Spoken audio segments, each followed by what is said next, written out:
Good afternoon, good morning, and good evening, depending where you are around the world. It's an exciting day today as it is a Prime Day. It is one of the most exclusive days, especially to take advantage of if you're into PC hardware, tech, and even if you're looking to do a PC build, definitely possible.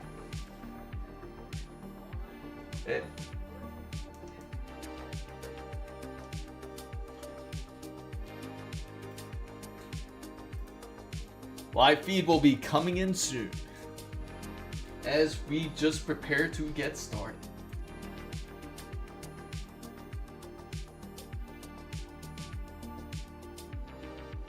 Oh really? You get the notifications when it ends? Oh, that's pretty crazy. But that's good to know though. Is it YouTube that's showing you the notifications last minute?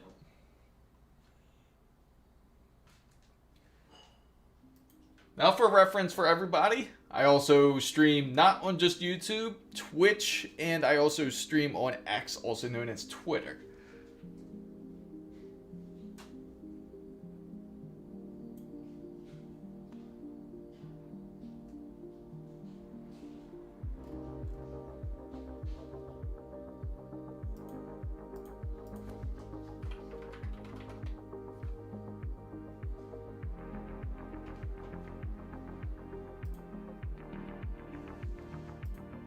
That's awesome.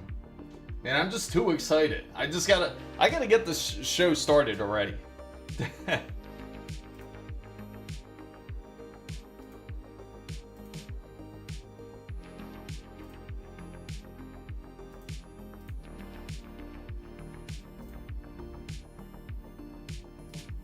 All right.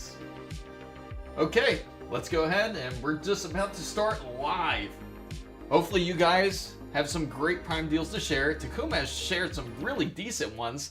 What's up, fam bam? This is Chris Muzo here. We are here live looking at these Prime Day deals. Certainly one of the best days, especially if you're looking to build a PC. It's definitely possible, and you can build it cheaper than even a PlayStation 5 Pro if you really want it, if like you really pushed it.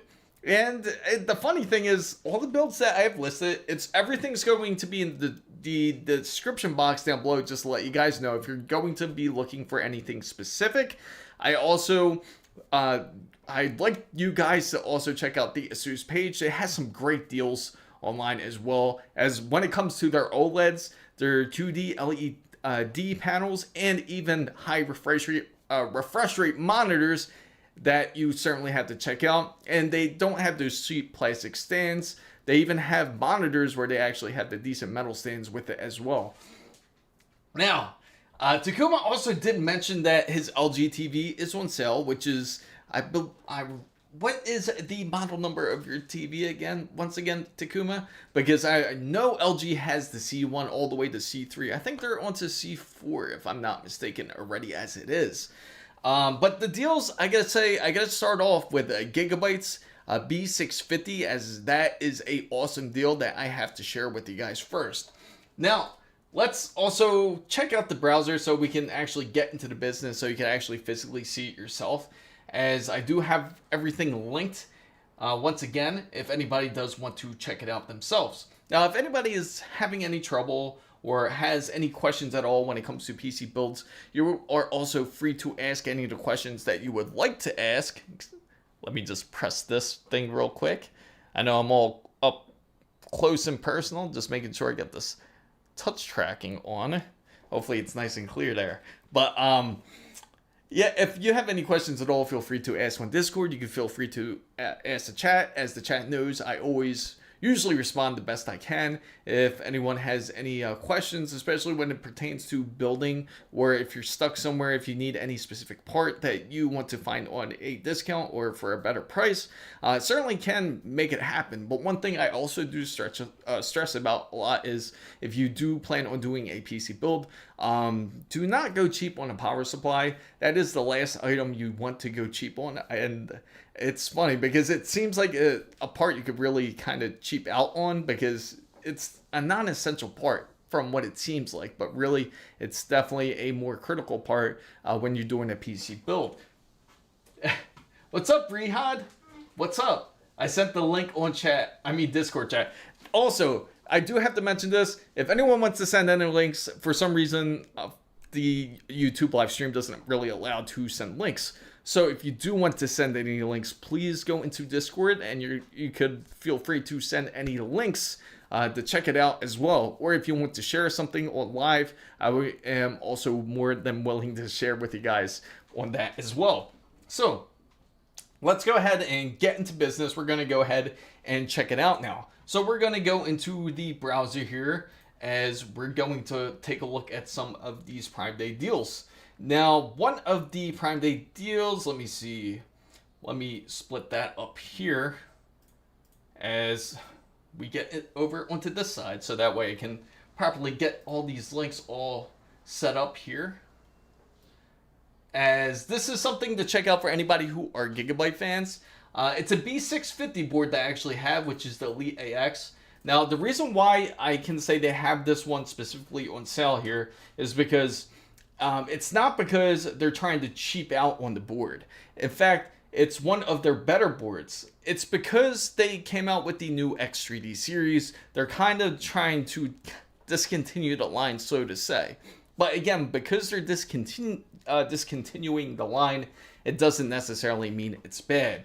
This board's only $159.99. It does have PCI Express 5. Because it is a B650, you will not have full PCI Express 5 everywhere on the board. For example, on the M.2, you might not have PCI Express. But if you are using a GPU, it may have PCI Express 5 specifically on this board. Now, we could go into the details to double check it to make sure. This is usually common when it comes to the 650 models. If you take a look at the 650 models, we'll take a look down here. Ooh, let me bring that down some because I got to see the chat. Okay, there you go. That's what I want to see. The chat's important. So we're going to go ahead and take a look over here into the specifications. Thanks. If anybody's curious about the hats, or if you're curious about any of the apparel, it's actually on the YouTube store. You can definitely check it out. I don't. I charge practically at my price for any of these items, and they are great items to have. It is also actually even an underarm hat. Just has Jonah in the front of it. In fact, Jonah's with us. Let me put the camera on him because I know you guys love to see him. So he's over here. Oh, trying to get the camera out.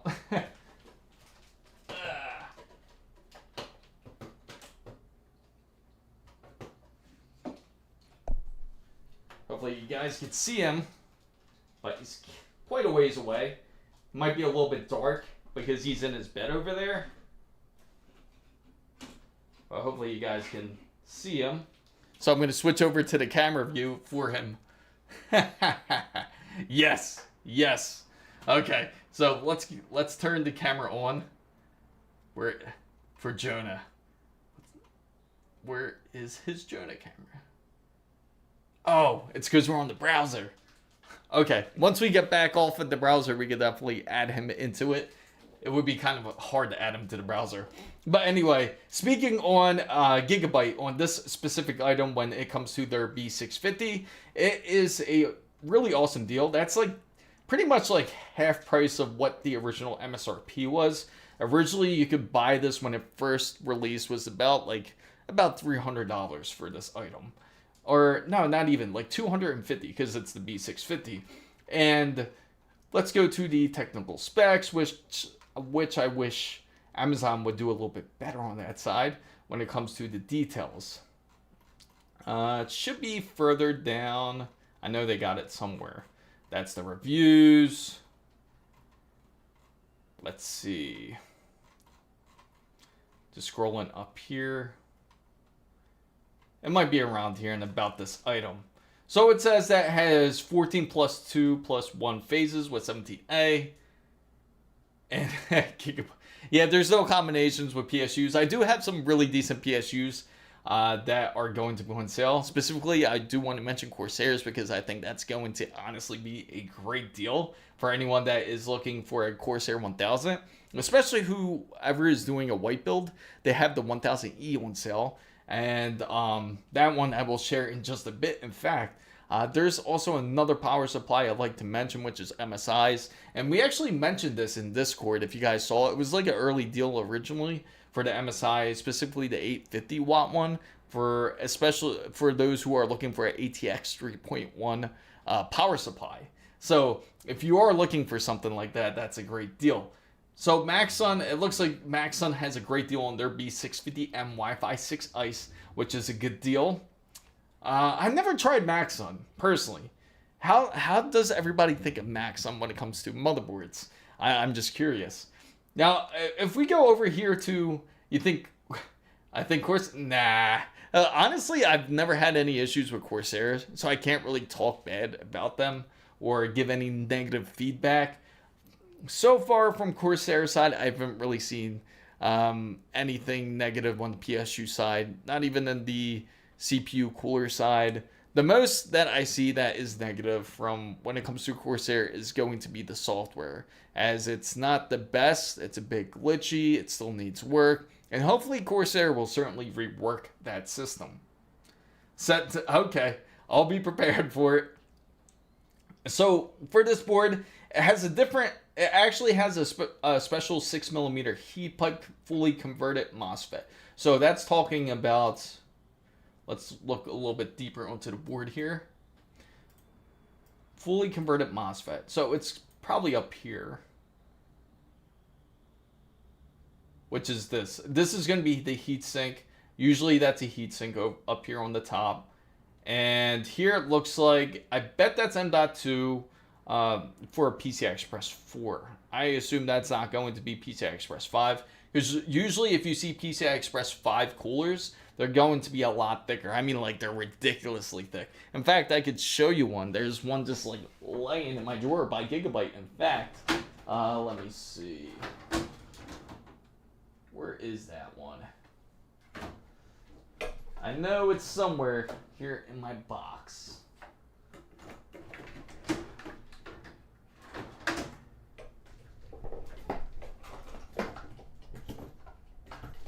There you are.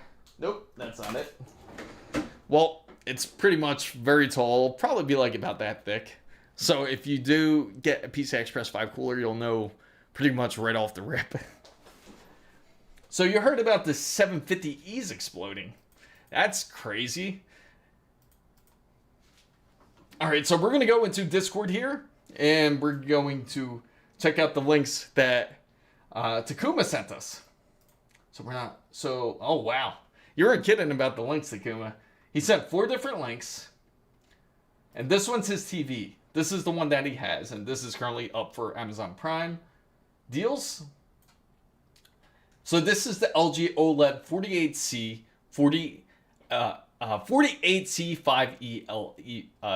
5ELB. Ugh, a lot of letters there. That is... And the crazy thing is, now I'd say LG is on their 5th generation when it comes to their OLED. It might be like 4th. It might be 4th or 5th generation. But I can certainly say when it comes to LG, they know how to do OLED. They are really one of the best when it comes to colors. I mean, even the one that I currently have is the C1. And the colors are still very beautiful on it. And with a newer model, one such as this one, as the C5, it only gets brighter but better. And one thing is, I know a lot of people are afraid of burn-in and everything, and which we can certainly discuss about in a little bit once we get to more the monitor side, which I am really excited to introduce to everybody out there who wants to look for these great deals, especially if you're trying to get an OLED monitor for gaming, or if you're trying to use it for photo editing, because the colors are just really accurate. So sometimes that's the type of monitor that you're looking for. But it looks like this is for a great deal. Unfortunately, it says it's in a different location, not in my country. So I'm not going to get the exact price, but it looks like here that it is 845 euros, from, if I'm not mistaken. The Miso chest of wisdom. So, how does it feel about this Walmart build? About the Walmart build, feel free to send it in Discord. I would love to check out your Walmart build. Send me the link, and then we can take a look at it. So, you should get the RTX 6000 Blackwell.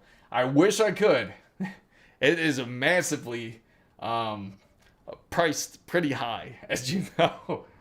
It would be really nice to have one, but it's just, the funny thing is, they tested this, tested like a GPU just like this up against a RTX 5090. And when they tested it up against the RTX 5090, it ironically didn't do as well as people perceived it, because it's such massive gigabytes. You're talking about 96 gigabytes versus 32 gigabytes on a 5090, and it still didn't exceed those expectations. It didn't blow out the 5090 by water, and they tested it on Monster Hunter's Wilds. Yeah, it's insane. No, it's okay, Takuma. Don't worry. That's okay. It can always switch over to... It's funny, too, because I don't know if you guys know this, but if you happen to purchase, like, say, off of Amazon Europe, or if you purchase off of Amazon France or in another country, or if you're purchasing from the US, Amazon Prime has actually put a stop to that. You can't no longer send products through another country with your Amazon Prime account if you do have a Amazon Prime account. So that's kind of messed up, I feel, especially because you pay all this money for great service, especially. It should be linked together worldwide. I feel like it's useful, especially if you're traveling. Maybe you're at a hotel somewhere. Maybe you're in the hotel, like in the UK or something, and you need to order a product. You can get it delivered. You won't have an issue. You just send it to your hotel room practically. But now Amazon kind of really put a stop to that. So yes, it wasn't really insanely that much quicker. It was only 10% faster.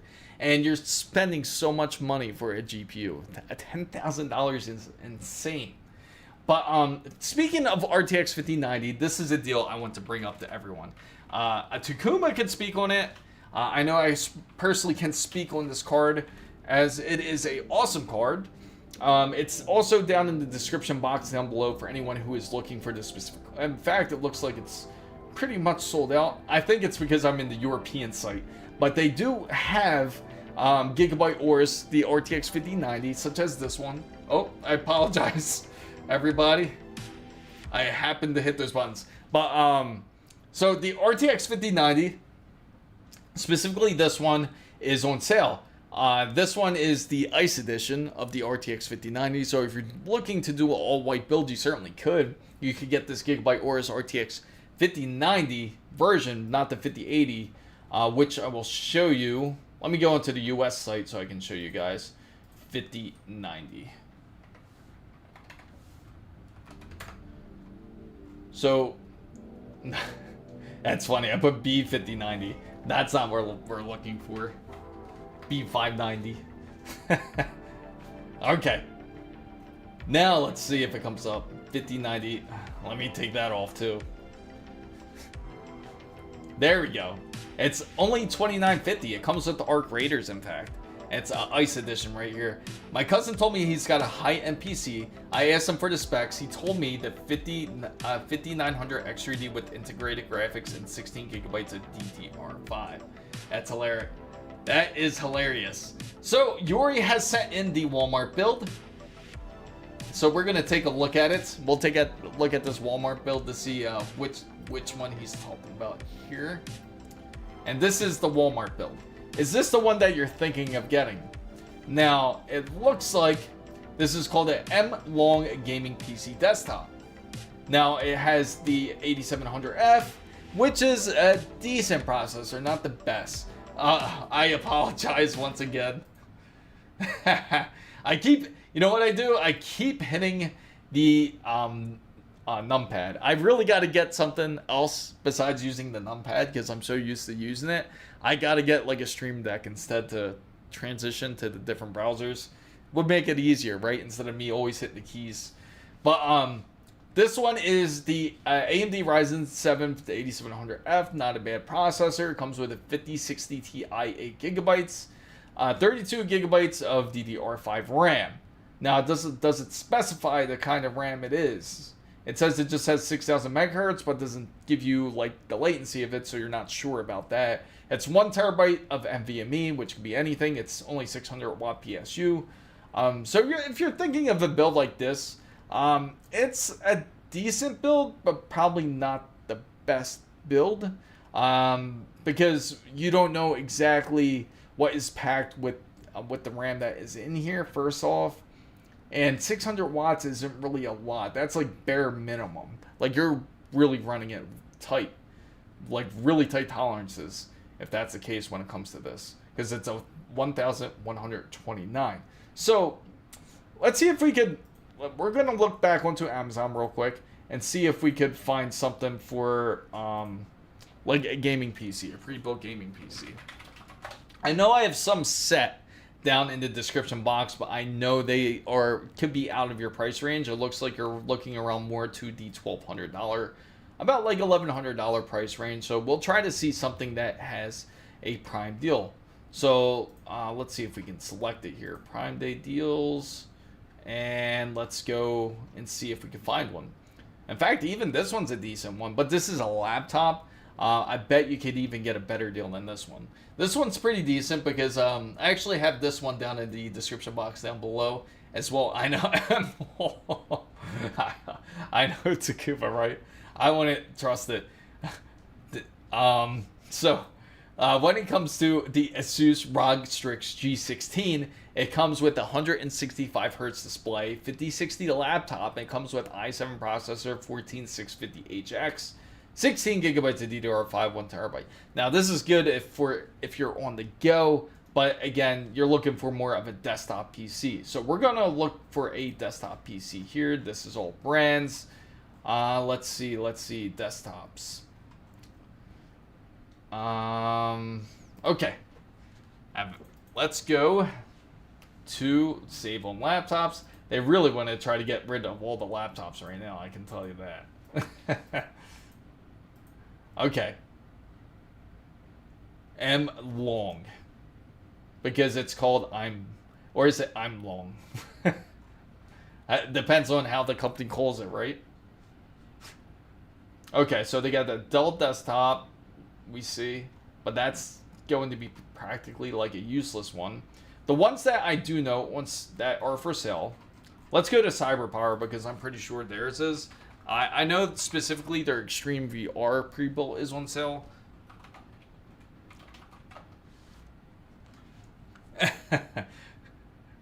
Yeah, the thing is, this is the one I can recommend. Here goes one, Aaron. Especially if you're looking for a good one. I could send you a link if you want to take a look at this one. This one's a decent one. As a 14700F, GeForce RTX 5060 Ti, 16 gigabytes DDR5, 1 terabyte PCI Express 4. It is Wi-Fi ready, which is kind of weird. What do they mean by Wi-Fi ready? Like when they talk about desktops. And I kind of like the look of the case. Kind of looks like a Greek god for some reason. Like wearing. All right, so let's go down here and see what this offers. What do you say a good upgrade from RTX 3060 with boosted performance without breaking the buck? I would say a more equal upgrade. Go 9070 XT. I'm telling you, just try it. If you check down in the description box down below, check out the Power Color 9060 XT. 9070 XT. The 9070 XT is about, I think, $670 for it USD. So you can get a very awesome upgrade if you go 9070 XT, but if you're really, really going NVIDIA and you're currently on a 3060, 5060, I'll tell you right now, isn't much of an upgrade. I would say you would have to push a little bit more extra cash. If you really want to push it, go 5070 Ti. Because 16 gigabytes is honestly more of the minimum now. If you purchase anything under that, you're going to regret it for sure. So, actually that's not terrible, but 9070 XT, yes. Because the 9070 XT is like, again, a much better deal. See, this isn't a bad deal for this. So I would recommend something like Cyber Power PC because they actually have a decent like warranty when it comes to their PCs. I think I still should be in Team Green because I use a lot for... Oh, I see. So you need the CUDA cores. So if you need the CUDA cores, I'll actually show you the one I'm talking about right now. So we will still check out Takuma's links because he is a very resourceful guy when it comes to deals. In fact, you know, the funny thing is we were talking about... we were recently talking about the Samsung 9100, which is Samsung's PCI Express 5 NVMe. It's a beautiful NVMe and everything. It's wonderful. It's expensive though, especially if you want to go 8 terabytes. They recently released it like 2 days ago, and it's like $1,000. But their whole 9100 line is on sale, but the 8 terabyte version, of course, right? So let's go ahead and we're going to go check out this link and I will share it with you. It's actually, as I run through this real quick, here it is. Power Colors Reaper. I have the link right here and I will share it. Now, if you guys are in Discord, I will also share it into the hardware side. Join the Discord and I can definitely share it with these deals with you. It's actually on an even better sale. It's at $659.99 for this GPU. But if you are looking for a RTX 5070 Ti, let's see what they do have. We will check it out and I will guide you to the direct correction. This would be a much bigger upgrade for you, by the way. So out of all of them, if you're looking for the best deal, because honestly, you could even go, if color matters to you, then I would say get the white one. You could get the RTX Ti Eagle, which is this one right here. You can see this is the one I would highly recommend, that one that's highlighted. Or if you don't really care for color, I don't recommend PNY. Anybody, if you're thinking about PNY, yeah, I wouldn't go PNY when it comes to GPUs. They're like the half company. They're kind of like ASRock, is the best way I can describe them. So I wouldn't go there. Gigabyte's GeForce RTX 5070 Ti is definitely a great deal to go for. So if you're looking for a deal, which I will share with you guys, I'll send it in Discord. Make sure to join it so you can see it. This one's only $749.99, and it comes with 16 gigabytes. If Newegg has the better deal, I definitely got to check it out. I'm going to highlight it and check out the Newegg deal, and if it is a better deal, I will certainly send you the link to it. Let me see. So I'll share this over. I'm going to send this over to Discord and see. Okay, so this is the link here, guys. Sending it over to Discord. It is going to be right here. So if you're looking for that, the color doesn't really match my setup since it's all black anyway. Okay, so we're gonna double check Newegg, see if it matches. If they got the better deal, we'll definitely go with them. Let's see. We'll look actually the same exact one. See if they can do a price match, because Newegg also has their Fantastic Tech sale. So it's about $750. It's exactly the same price. So if you prefer to get it through Newegg, you can. It's just going to be the same price pretty much. But Amazon does offer it for pretty much the same price at $750. No, it's all good. 96 gigabytes of VRAM. I fixed my GPU. Awesome, Squeeze. How'd it go? How did that whole mission go? So WindForce is a really good one.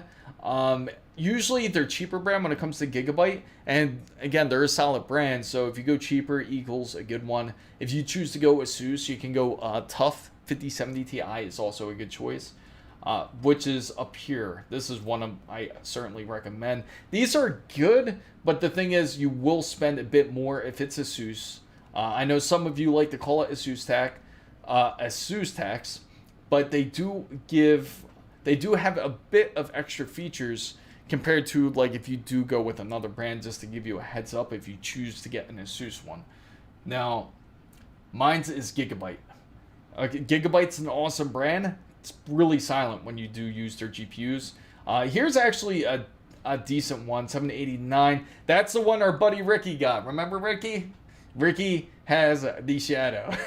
This is the exact one he bought. I think he bought it for pretty much close to the same price. Just a little bit more, I think. How the hell do you have that much VRAM, brother? 96. The only way you could really do it is if you solder other VRAM into your GPU. And yeah, but you also have to be able to flash it and everything for your GPU to recognize it. So I'm not sure my case is allowed the 3-fan one since it's the only available space since it's 305. Oh, okay. So if you're looking for, unfortunately when it comes to the TI, they're not going to have a 2-fan one. If you're looking for 2 fans, you're going to have to go with like a 5060 Ti, and that's going to be, it's not going to be as efficient as the 5070 Ti. It's not going to be as great as it. So Jonathan Lee says, is the MO27Q28G available in my region? Let's go check it out. So we'll check out the MO. I think it is. Let me double check it. That is a display he's talking about. And no, they only have the Q2. The Q27, they do not. This is also another one I got to share with you guys too. Also check down in the description, which is, speaking of which, this one's a really good one. In fact, I have to share with you guys. It's the Strix 4K. It's a 4K monitor, right? It's only $350 for those who don't really care for OLED. And if you care for high colors and accurate colors, this still will do it because it's an IPS display. IPS displays are great. It's also 160. It has 160 hertz in 4K, and if you go 1080p, it goes up to 320 hertz. It also has a USB-C connection, so it's a direct connection, especially if you have something like an ASUS ROG Ally, or if you have a Steam Deck, or you want to hook it up directly to your monitor. This is also a great choice for anybody that is thinking of a high refresh rate and high quality monitor. This certainly is it. They do have a different variation, which I definitely highly recommend, which is, I believe it comes with the ARM. This is the white one, which is another one I'll show you. But this is one of the ones that I highly recommend, as this is like priced pretty much like a tough gaming monitor, which is a good deal. Now, what is kind of pointless? Oh, so what the whole memory? the 1080 Ti has the same motherboard. My 1060, I could have soldered the 1080 Ti GPU and the memory to the 1060 and add 1080 Ti cooler. I might as well get the 5060 Ti, yeah. At that point, you might as well, because the clock speeds aren't going to change. But at least you have decent memory, unless you're very good at modding. If you're good at modding the GPU, then you can certainly do something like that. If you do, let us know. I would love for you to send it in Discord and show us like the pictures of it, because I know you're on there too.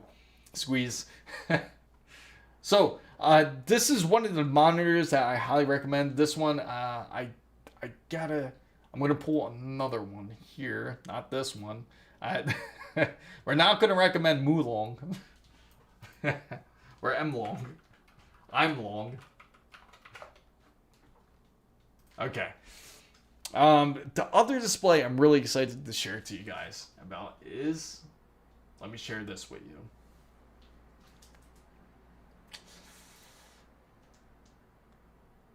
So I have sent some pictures to my GPU to Discord when I did remember that. See, I remember when you had the GPU apart, but you gotta share the finished product, brother.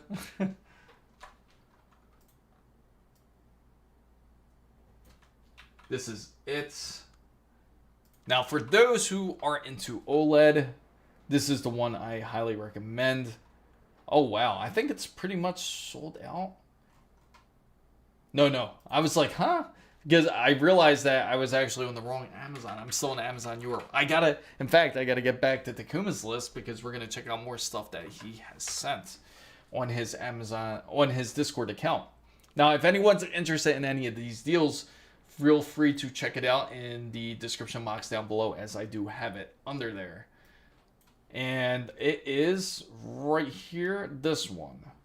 Now, the good thing about this one that I'm really excited to share about is it's an OLED monitor, 240 hertz. So this is a great entry level for anybody who is wanting to go OLED. It has like a premium stand practically with it. It also has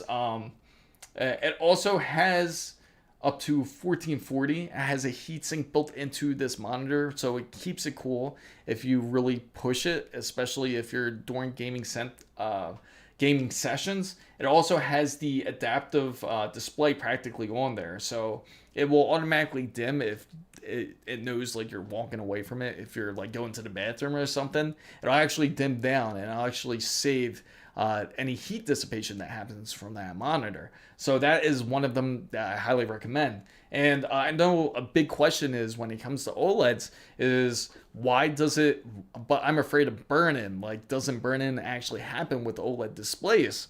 And the answer is yes, it can happen. It does happen. But the fact is it's less likely to happen if there is less heat going through that monitor or display. So as long as if you have a very decent display, not like one of those cheap ones where you have an M-long, say, OLED, okay? You don't want an M-long OLED because more than likely it's going to build up heat really quick, and then the next thing you know, that thing ends up getting burn-in. But if you get a high-quality monitor, such as like this ASUS Strix monitor, which it has a heatsink on there to keep it nice and cool, and as long as if you have it like in your regular SDR settings while you're gaming, then it won't really give any real issues when it comes to burn-in. And the adaptive display is what helps it the most. Plus, it does have counter abilities to where it has pixel cleaning, or if it has like pixel remapping practically to where it will make sure that the monitor is clear of burn-in. It's all like preventative maintenance, really. But I can say that from what I've seen, their panels have been excellent when it comes to ASUS's. So what's your monitor you're giving? Let's see. I've sent some pictures. What do you mean? Okay, so we're gonna go into Discord real quick. Tony says not worth it at all. Tony says not worth M-long build. Just to let you know, or I'm long. What is the monitor your monitor giving? 120. So Aaron has a 165 hertz monitor. I'm assuming it's an IPS display, or is it OLED? Never mind. Okay, so we'll definitely, send it. Feel free to send it. I'm going to get, okay, so we're going to check out another thing that Takuma has sent out. Takuma has sent a very interesting list. Let's see.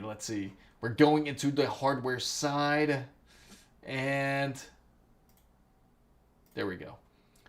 So it is this one right here. This one's a good one. I got to share this one. This one, especially for you guys in the European region, will love this. This is actually a very good deal. So now this one's on sale. I know there's a lot of love for this board. And if you don't know what this board is, it's a legendary board. And that is the MSI X870E Tomahawk. They're actually one of the best boards when it comes to MSI. You could actually get it for a very decent deal. It's only 306 euros. So this motherboard does everything you need it to do, from PCI Express 5 graphics to PCI Express NVMe if you need to use it. It also has 5 gigabit connections. It also has up to 40 gigabits of USB speeds, and meaning USB 4 practically. It has Wi-Fi 7, has Bluetooth 5.4. So you're getting all these features for about 306 euros, which is an excellent deal. So far, Aaron has a 1080p 165 hertz display. RTX 5060 Ti should be okay with 16 gigabytes. Okay, so if it's only 1080p, you can certainly get away with it. Just know, if you do plan on upgrading your display, just know that your GPU won't be able to perform as well as you would like it, especially if you are going to be performing certain tasks on it, such as video editing. You get a 4K display and you're editing in 4K, it's not going to run great unless you have a high-end processor. And assuming you use Premiere Pro, that would be the better one for you. You can take advantage of the CUDA cores, and it uses more of the processor end compared to the graphics end. If you use DaVinci Resolve, that's more demanding for the GPU side, and if you're editing in 4K, you're going to want something a bit stronger, just to give you a heads up when it comes to video editing. But why X870 over a B850? That is a great question, because when it comes to the X870, sure, I will definitely share it, Squeeze.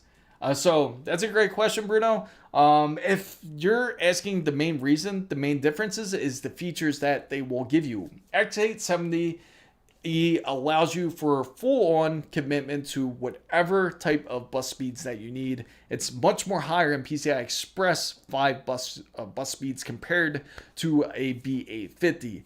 You won't, for example, you might be able to get a X16 PCI Express 5, a B850, right? But when it comes to the bus speed, like when it comes to the NVMe side, you might have even one PCI Express 5 you can use.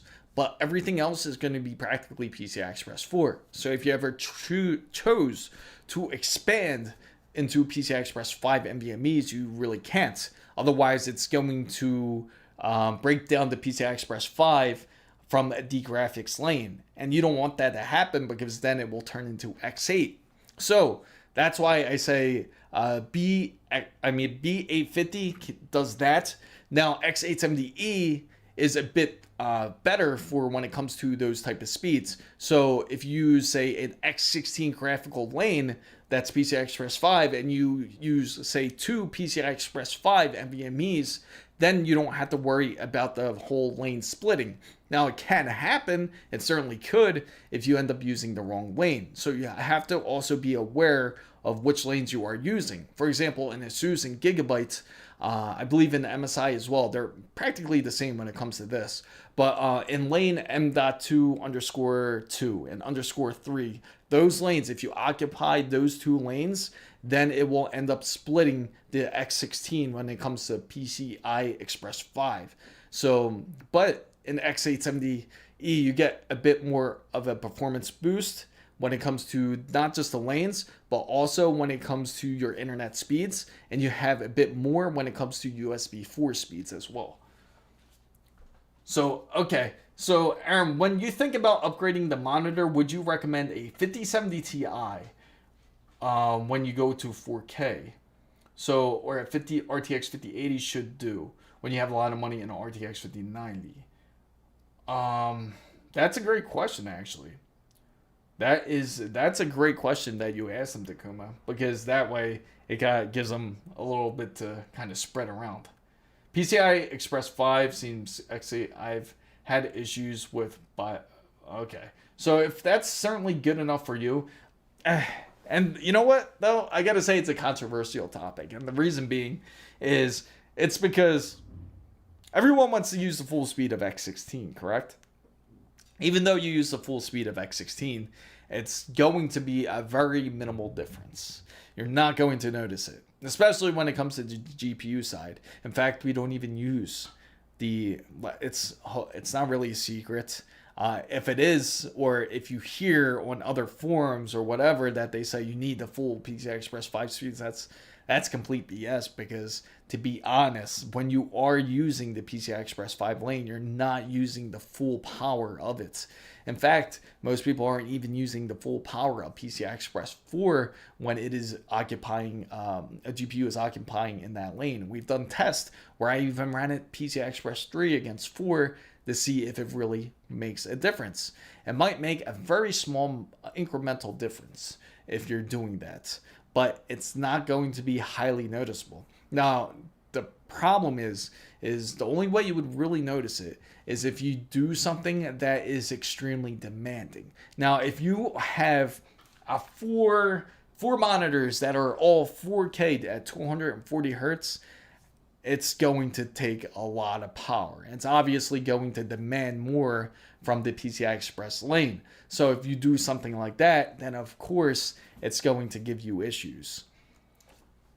So yeah, sure, feel free to did you shoot it through on Discord? Let's see.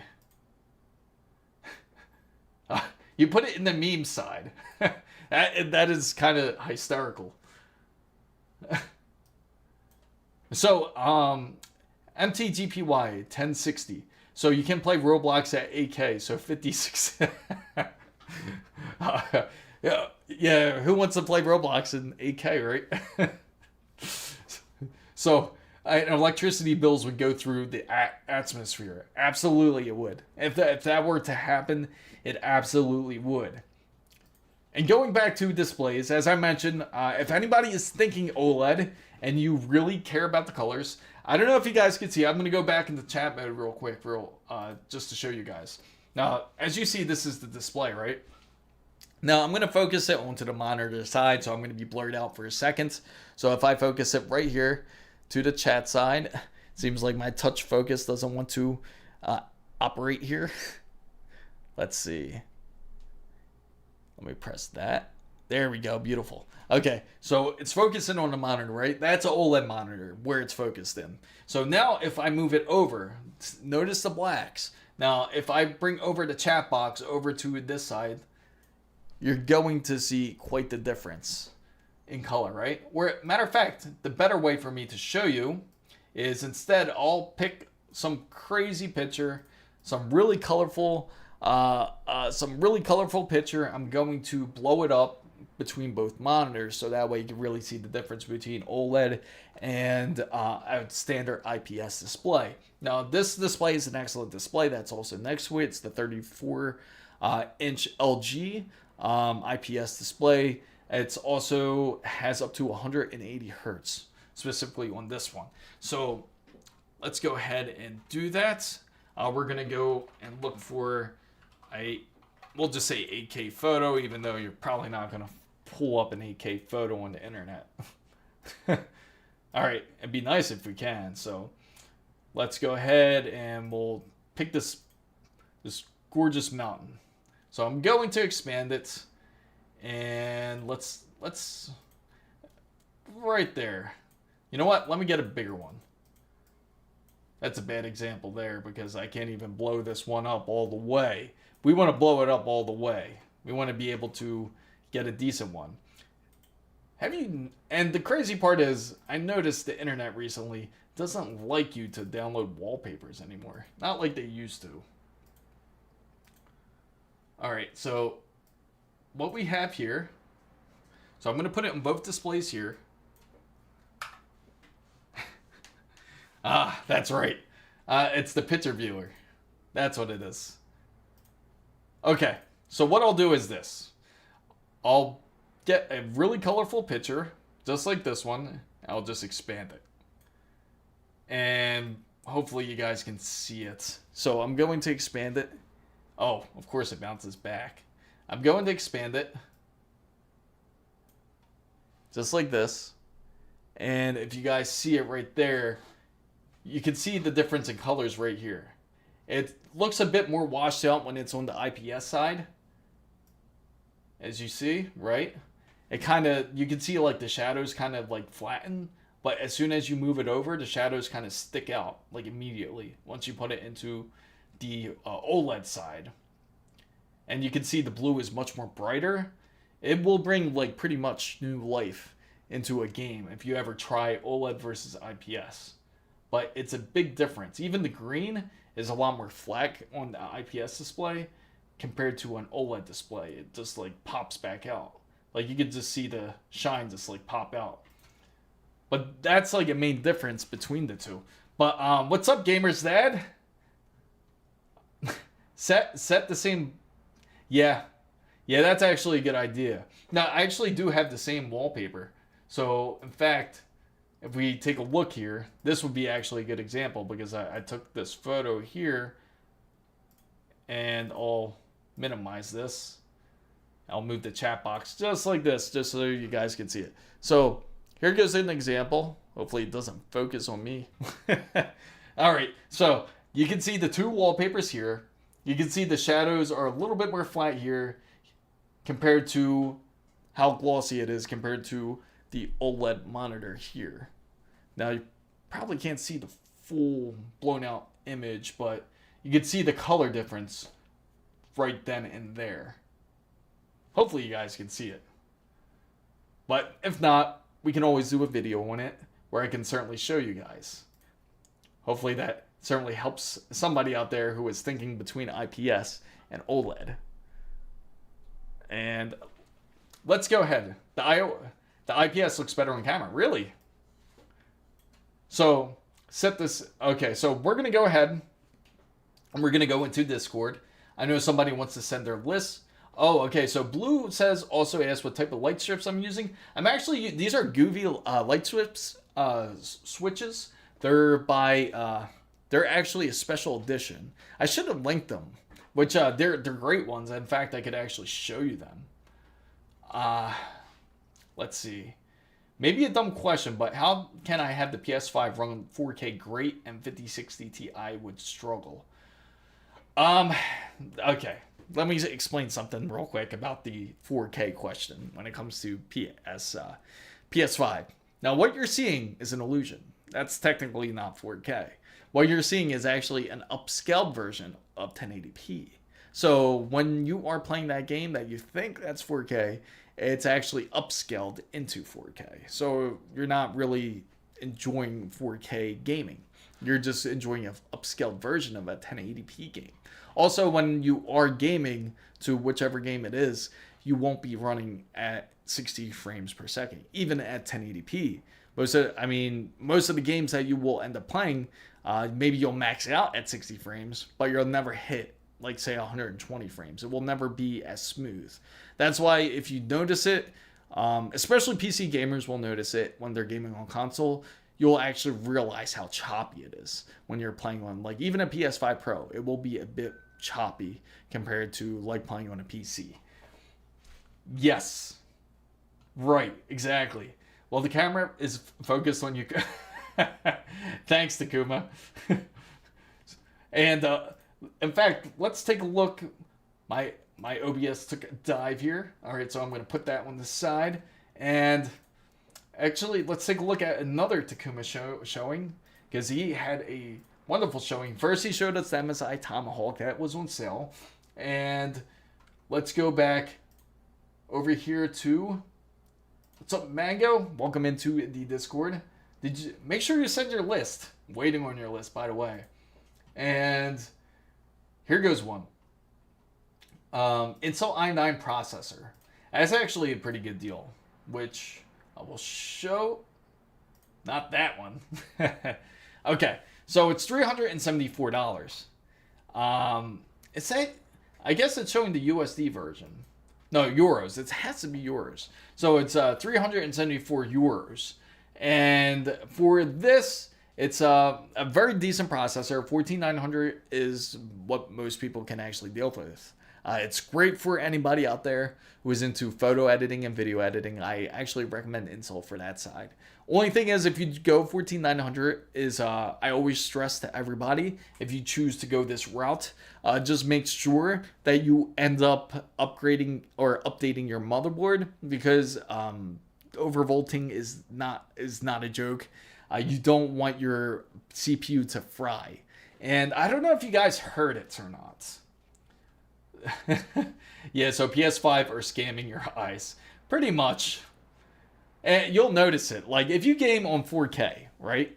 And I'm telling you, like, Takuma will be able to tell you this, because he's that same TV that we showed earlier, that 4K C5 OLED TV that he has. I'm certain that he can tell you the difference between gaming on a PC compared to gaming on, like, a PS5 console.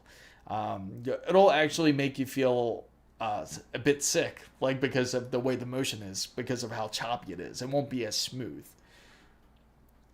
I love companies selling us €100 motherboards that took the $10 to make them.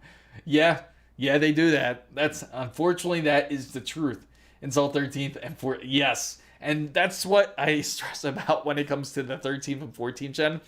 And you know what's funny, Fanbam, is the fact that Intel decided that the 13th and the 14th gen are both gens that they can actually end up like pushing up the price. That they said, you know what, these are selling too good. We got to make these priced a bit higher. So right now it seems like it's on sale, which it technically is, because they are actually making their newer generation, their 15th gen, their 265K or their 285K. They're actually dropping the prices on those to where they make people want to buy them. But why would they sell their newer generation for cheaper? Why do they want to do that? And the reason being is because they're having so much trouble selling them because people aren't looking for efficiency, they're looking for more performance. So when they bought these CPUs, people were disappointed to find out that they weren't gaining performance, but it was just better efficiency.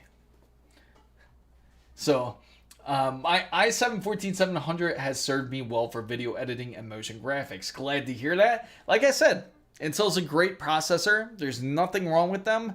It's just they have to really focus on what people need the processor for. I felt that Alder Lake was an awesome generation. I really liked the 12th generation. But ever since after the 12th generation, in my personal opinion, I'm sure other people can also speak the same way, that they kind of went into a decline mode from there on. That's why Intel has their new CEO now, and hopefully he takes care of business.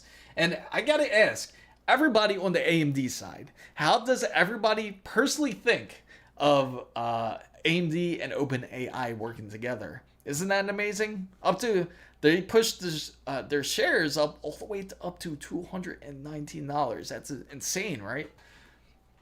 So I am on AMD, but for people looking out for Intel CPUs, I gave the idea for yes, absolutely. It's always good to have options, Takuma. I'm glad that you are willing to show these options, and that you're, because the worst people that you can honestly have when it comes to the PC world is those who are a bit more biased towards a certain type of processor or a brand, because then you don't really get the truth. You want to get an honest opinion on what is actually valuable out there. What is a decent processor? What's a decent GPU? And again, like throughout testing, and for anyone who is thinking of getting a GPU or thinking of doing a PC build, there is nothing wrong with AMD, especially if you are a gamer. If you actually game on their GPU, it's awesome. It's great for what they can do. Great to value and to performance for what they can do. And still, the top card I would pick for this whole year, even up against the A5090, because of the value. Now, I hate NVIDIA less than Intel. But honestly, what are those names, Intel? I love the... yes, I love the... Yeah, they got some really wild names. I'm just curious if they're going to end up changing it. But from what it seems like, they're still going to continue to line like 265, which they're currently on, and 285. They're going to continue it to like, say, 375 and 385, I think it is. No, 365 and 385. And unfortunately for that, it really hasn't been confirmed. It says, or people have been saying, that Intel is supposed to make a refresh series practically of their 15th gen. But so far the SKUs and the numbers don't really match up. It seems like that Intel is actually waiting until the next year until they actually produce more processors. So just do not buy from Amazon. Recently bought $3,200 worth of PC parts from them, and half of the stuff was sent to me already open and broken. That is terrible. That is disgusting. Hopefully you got your money back, and hopefully that they didn't give you issues about it, but that's really sad. If anything, like I said, also the alternate option, if you don't like Amazon, which is also down in the description box down below, is check out Newegg's Fantastic Tech, which is practically just like Amazon's Prime Day deals. So again, if anybody is looking for that, who is looking for deals that doesn't like Amazon, then you can also go to Fantastic. But for those who had a good experience with Amazon, you can certainly continue going on Amazon to make your deals. So I spent 3 weeks on the phone arguing with them. What did they say, out of curiosity? What did they say to you when you told them that all the boxes that you had were practically BS, like it was all open? I'm just curious. And going back onto the list, matter of fact, which I want to show you guys. That must be tough. Yeah, that's no joke. That is terrible. And here goes a great one for anyone who is thinking of processors here. What's up, Raybolt? What's up? You need help? They thought I was lying. That's terrible. I don't know why they would think something like that, especially you're the customer. I mean, you probably called them up immediately, right? It's not like, I'm pretty sure you didn't like wait like a day or two to actually contact them and say like, like a week or something. And you probably let them know like immediately as soon as you opened it up. The big box, it was all crammed up, and that's the thing. I think Wasabi, unfortunately he's not here today, but Wasabi also mentioned this case where they actually sent his motherboard in the Amazon paper in the paper package. You know, like how Amazon likes to send those paper envelopes like with the boxes.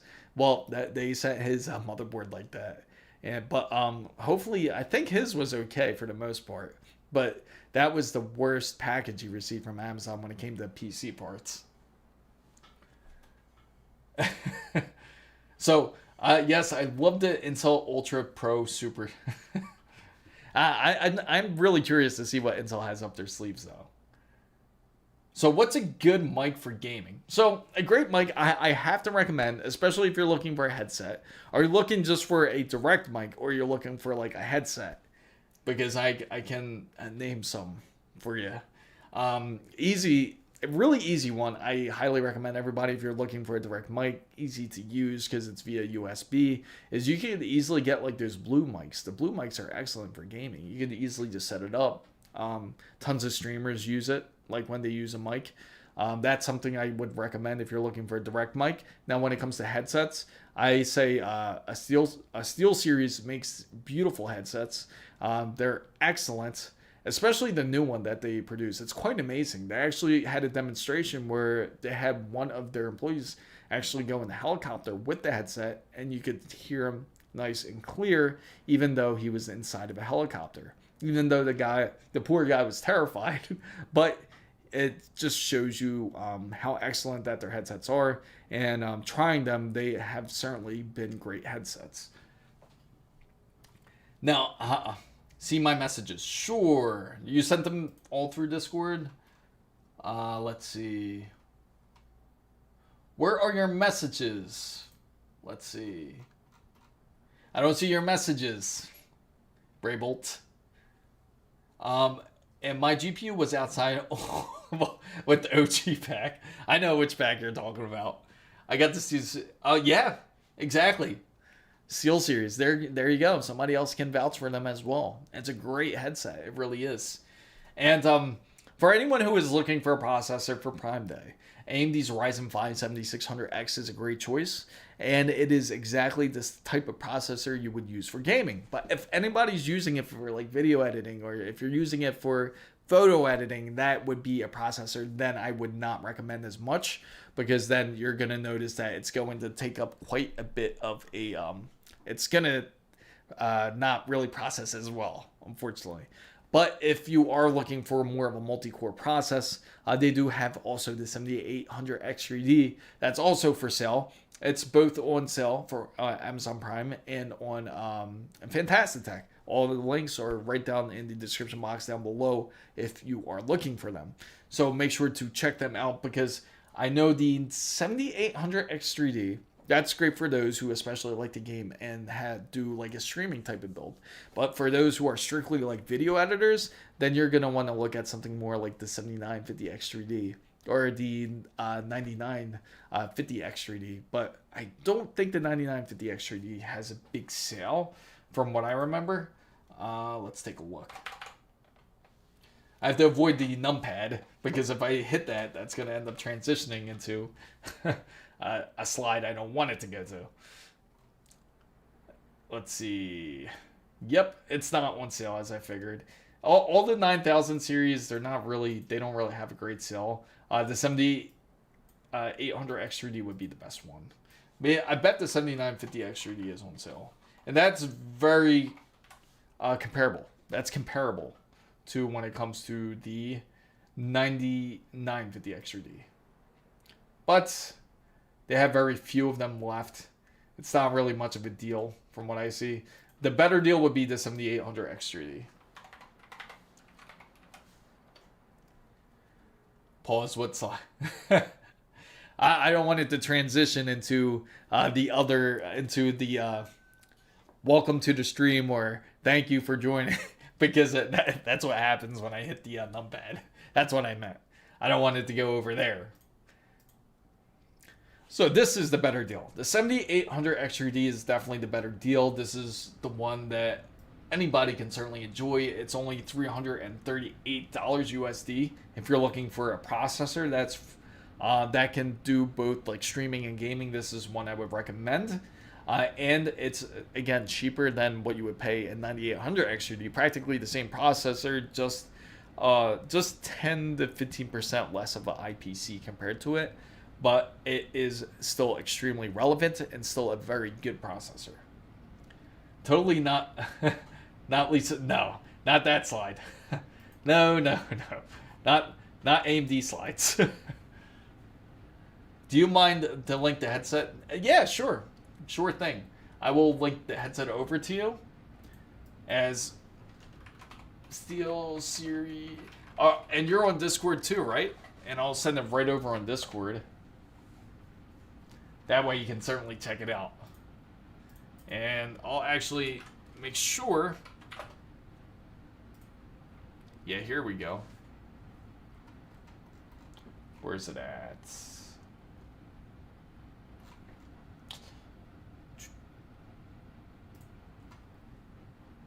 Right now. So did you see? No, I did not see your messages.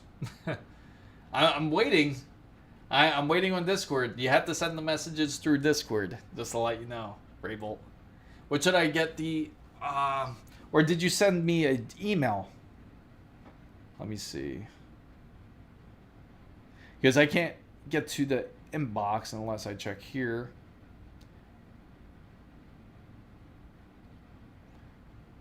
Nope. I didn't get your emails either. So it has to be, you have to, oh, did you send it, you send me a personal DM? Yeah, just send it through the FanBam server, if anything. Then I can help you out here.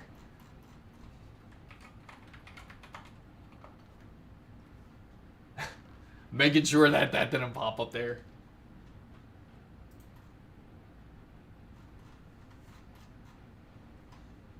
Let's see. Here it is.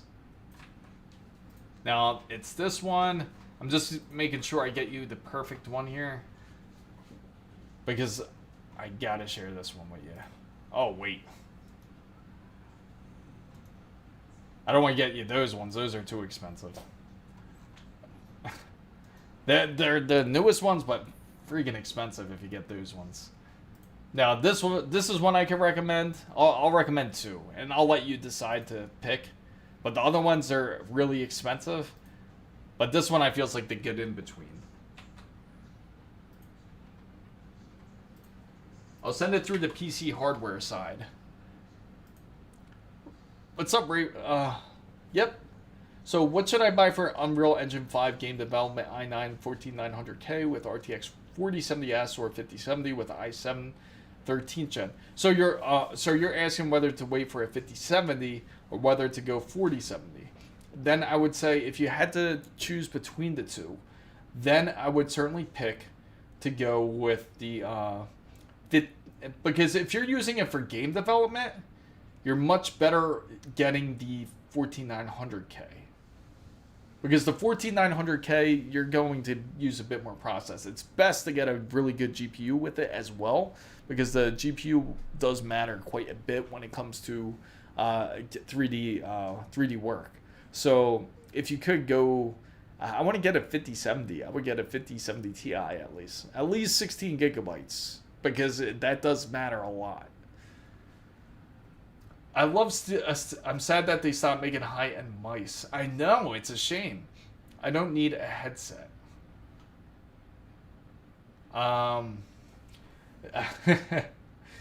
But the thing is, this is the one I was recommending here, just to let you guys know. This is like the true and tried headset here, which I will share in the stream browser.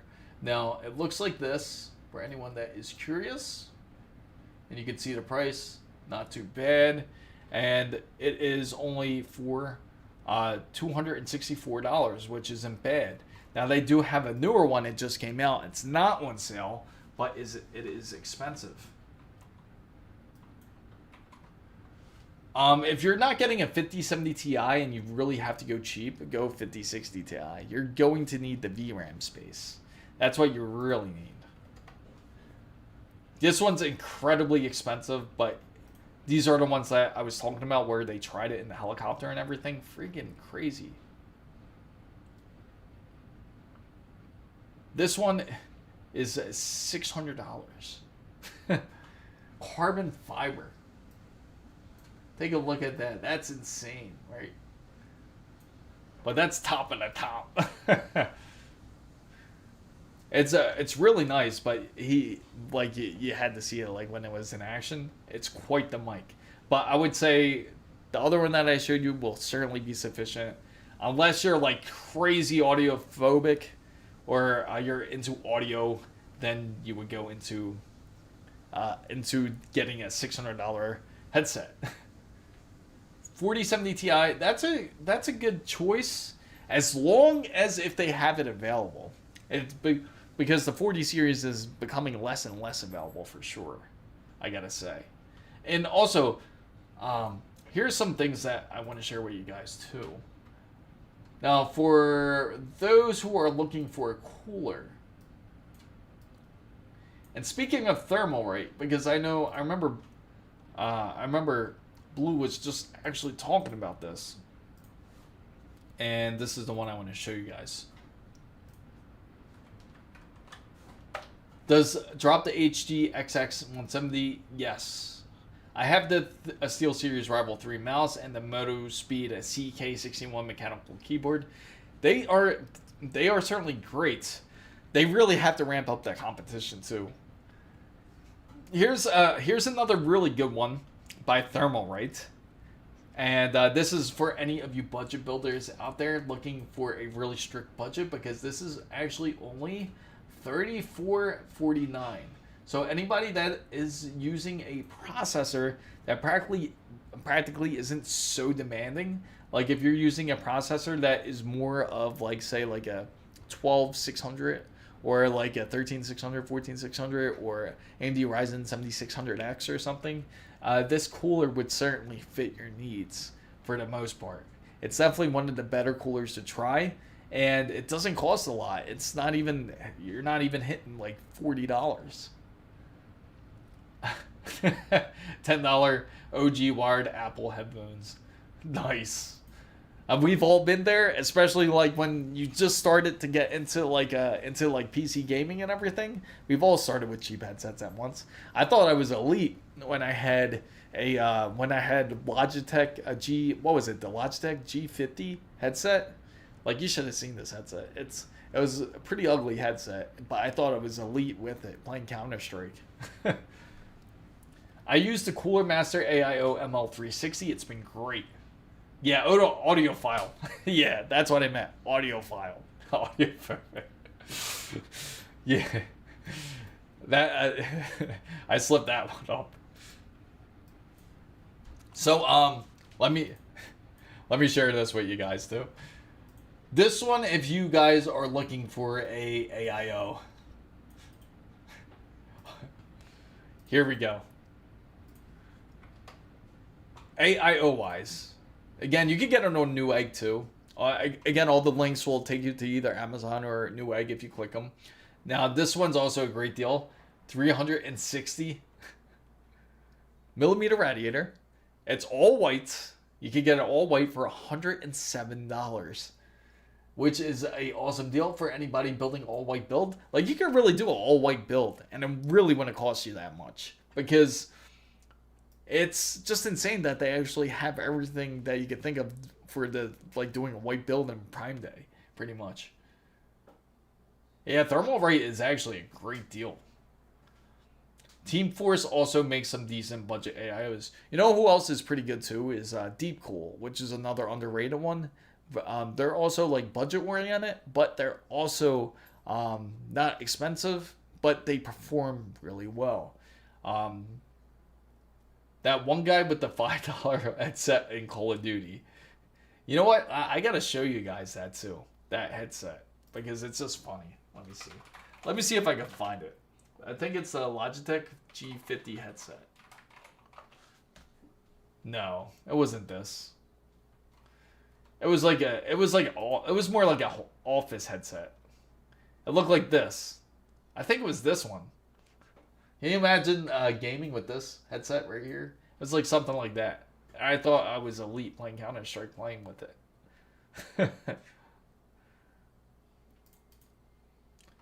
But yeah, that type of headset, I thought I was really good, because I could hear the footsteps, and I thought I was really on point. I just did an all-white build. I only paid the extra $90 for everything to be white. That's actually a great deal. Yeah, Deepcool is everywhere on Scrouts GR. Oh, really? That's funny. And another one I gotta share with you guys who are looking for NVMe. Honestly, the 9100 would be the better deal if your PC can do it. It's also going to be backwards compatible anyway. So here you go. Here's a 990 1TB version for only $90. You can get this for $90. The 2TB about $133, so it's not bad at all. But if you spend just like about $70 more, you can get NVMe 5. So if you're willing to spend a little bit more, you can. Or get the 4TB version. If I'm maxing out my RAM cache for a game and still crashing, do I need more RAM? Yes. But how much RAM do you have, I have to ask, Tony? Because it all depends on the RAM. Sometimes certain games have RAM leakage. In fact, I can tell you, Black Ops 6, I've caught it several times. I actually reported it to the developers that they had a serious issue when it came to RAM leakage. It kept using way too much more RAM than it should. So that could be also a development issue as well. So my favorite GPU from now is the Blackwell 6000 Super. Do not get gaming chairs, especially get a comfy office chair. Absolutely right, Citrical Gamer. Because, yes, you got to get... This is like the chair I got. This is like the perfect chair. You can get this. I actually got it for a really good deal. This is the, what is it? The Herman Miller. Herman Miller's classic... I forget what it's called. The Herman Miller something chair. But way better than a gaming chair. The gaming chair ends up like sitting like in the back in the corner of the studio now. So I don't even touch that chair anymore. And anytime I do try to sit in it, man, it feels like sitting on cardboard. Yeah, Call of Duty uses 21 gigabytes of RAM, which makes no sense. I thought about using 990 Pro, but chose the 9100 Pro. It costs a lot more. Nothing wrong with it. A 91, especially for a professional like you, 9100 Pro would certainly make the difference, especially when you're transferring files. It does help a lot in that sense. Now, Samsung has manufactured their own controller, their NAND flash, good performance and consistency for audio files, Hi-Fi Man Cervantes. Oh, really? I got to check that out, Takuma. There was another one that was, what is that brand? There's another one that was actually really good too. and they weren't too bad. But I feel like I don't know if they stopped manufacturing or not. 128 gigabytes of RAM and call it a day. Wait, are you from Japan?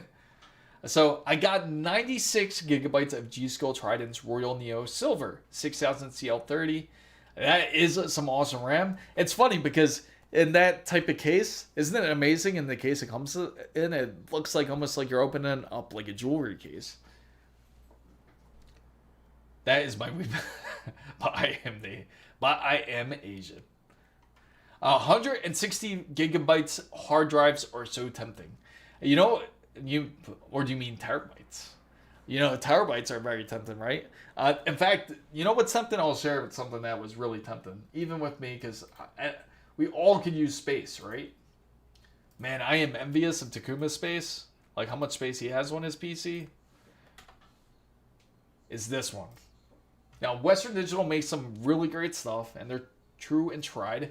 It's only $170 for their external drive. And you can have up to 14 terabytes, which is really nice. And then they also have Seagate.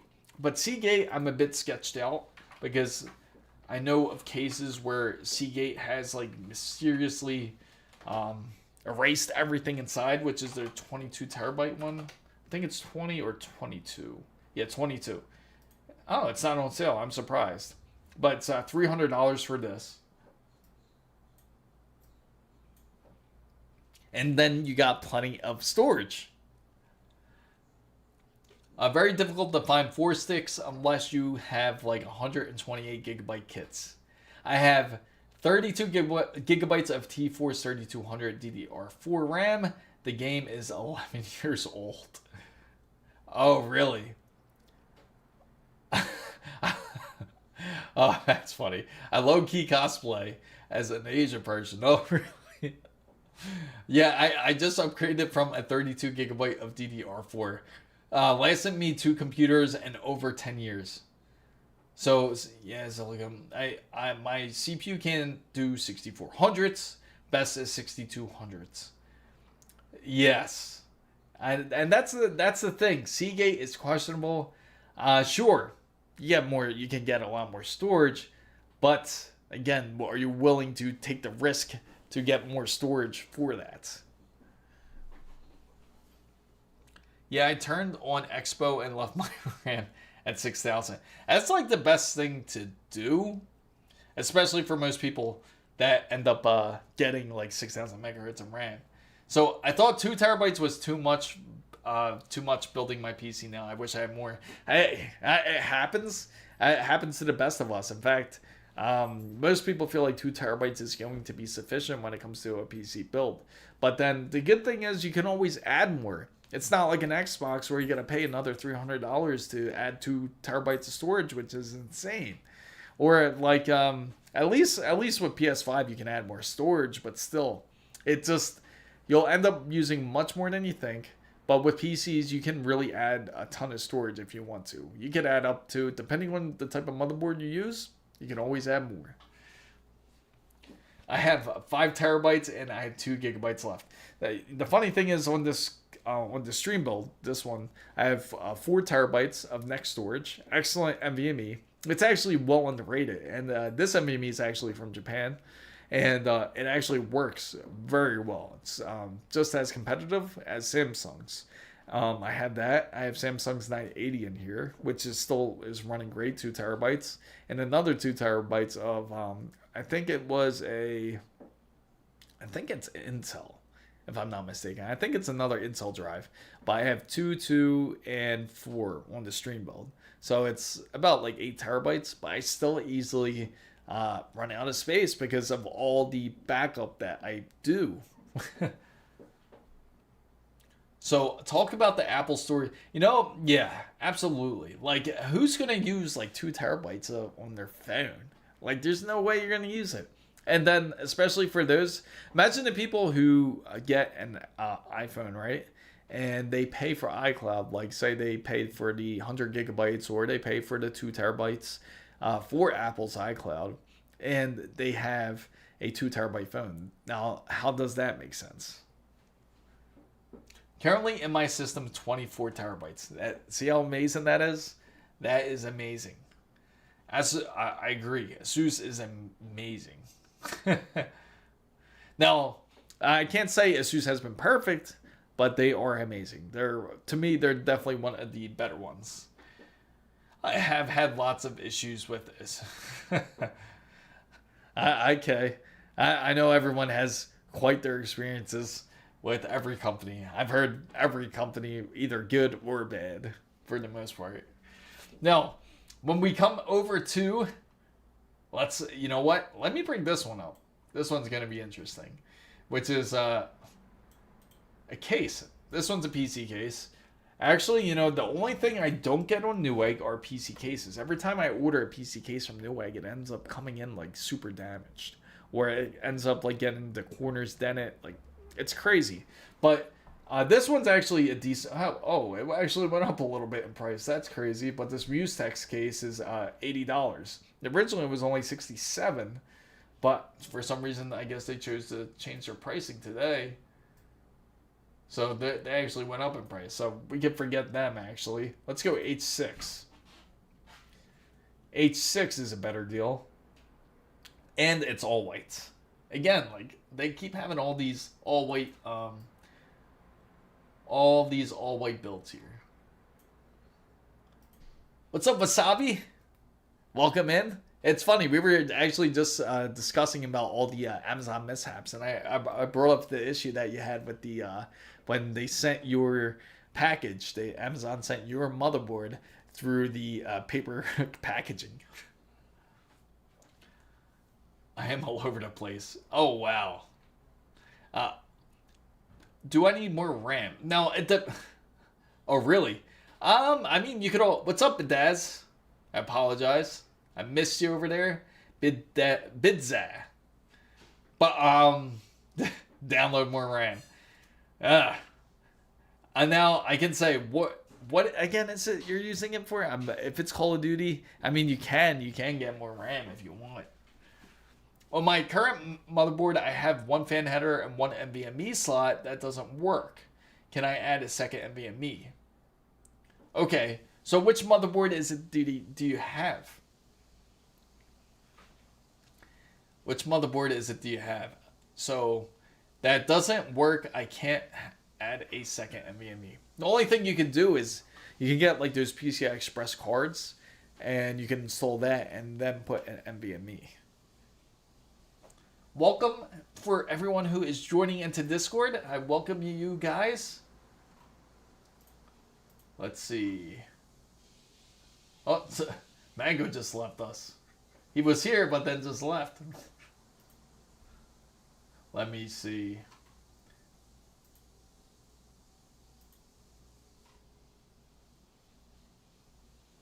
Oh, Mango was supposed to send us his build. I trust MSI more than ASUS nowadays. ASUS motherboards are bad, but all their other stuff is good. ASUS. It's funny, like I was saying, like you gotta try their displays. ASUS's displays are really excellent. You would really like them. Men of War Assault Squad 2. So, here is another one. Here's another PC case, not really sale. I want to show that one.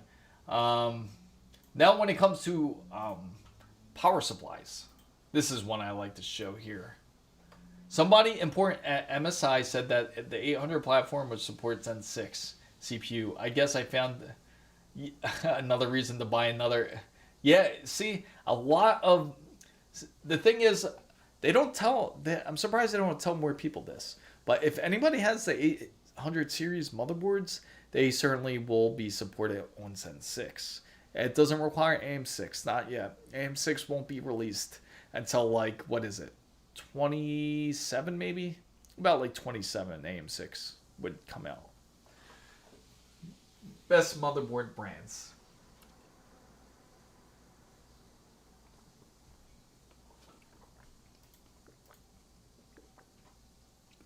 And you buy me the black Arctic extender.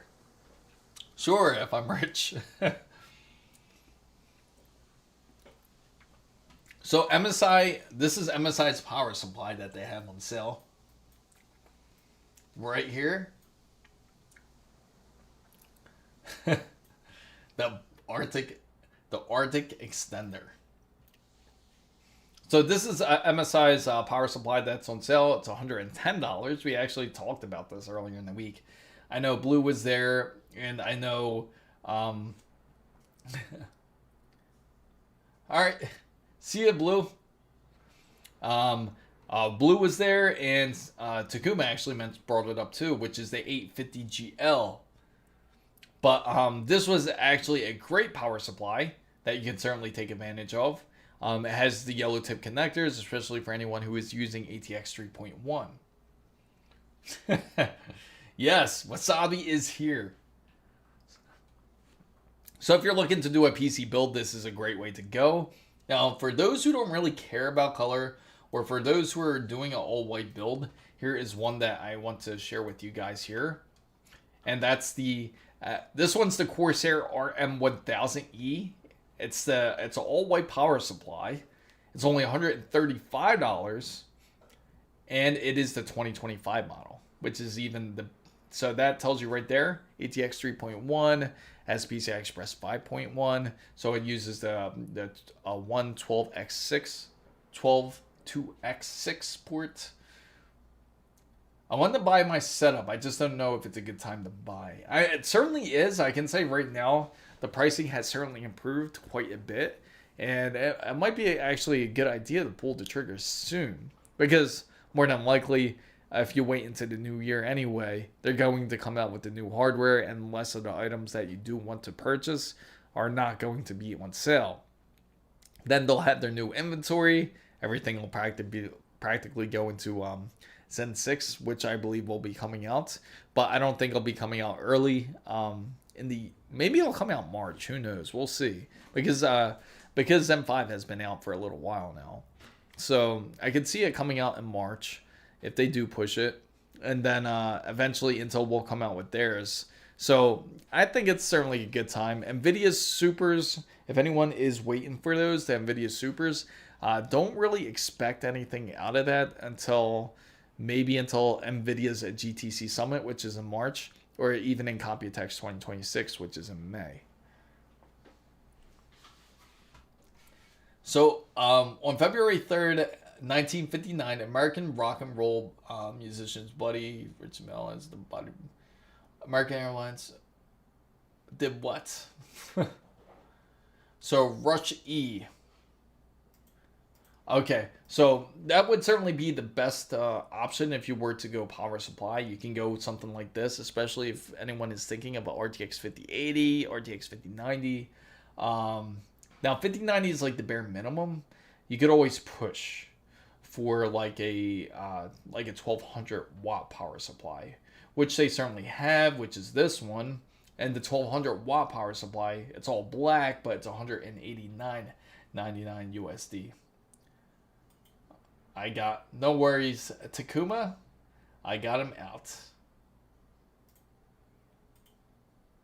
Let's see.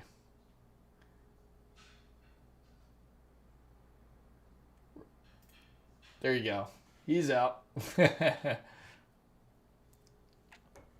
It's funny when we get those type of guys in there. But hey, $189 for this power supply. And you can get up to 1200 watts. Now, this will be good for anyone who is thinking of RTX 5090 specifically. Anything like 1000 watts, you can get away with RTX 5080 easy. So, any good recommendations for UPS? Like, are you trying to... if it came to UPS, I would recommend Belkin's. Belkin is solid. Oh, CyberPower is also good too. Well, I can recommend CyberPower. They're also... This is one that's certainly good. CyberPower is good. This one, it's not really on sale though. Let's see if we can find one on sale. Here goes one. There goes Belkin. That's an older one. They don't really have too much on here. Let me just type UPS and see what comes up. I got the Lian Li 1200 watt white power supply. It's funny because Takuma was thinking of getting like pretty much the same exact like power supply, but I think his was 1300 watts. APC is good too. That's another one that I was trying to think of. APC is certainly good. That's the one I actually use even, is APC. If you were to choose, I would say this one's a decent one. Let's see if we can get you a Prime Day deal. This one's definitely good.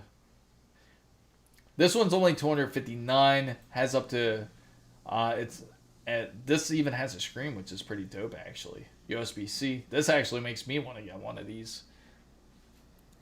Yeah, it's pretty crazy, right? It's pretty wild, like how it has all this. Like compared to the traditional one, mine looks boring compared to this one. I would actually recommend this one. In fact, this is one I would definitely add to my cart just in case here.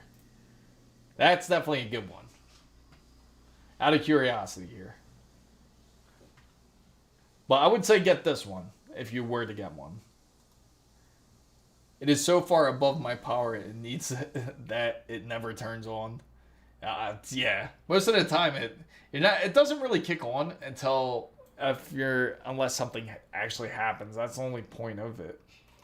Another one I do have to say, I'm glad you brought that up actually, because I remembered somebody asked about this actually a little bit earlier.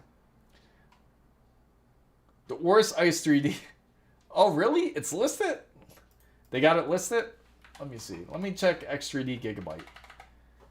It's probably still full price, I bet, because they're trying to get rid of their older boards, which we just showed earlier. They have their B650 on sale right now.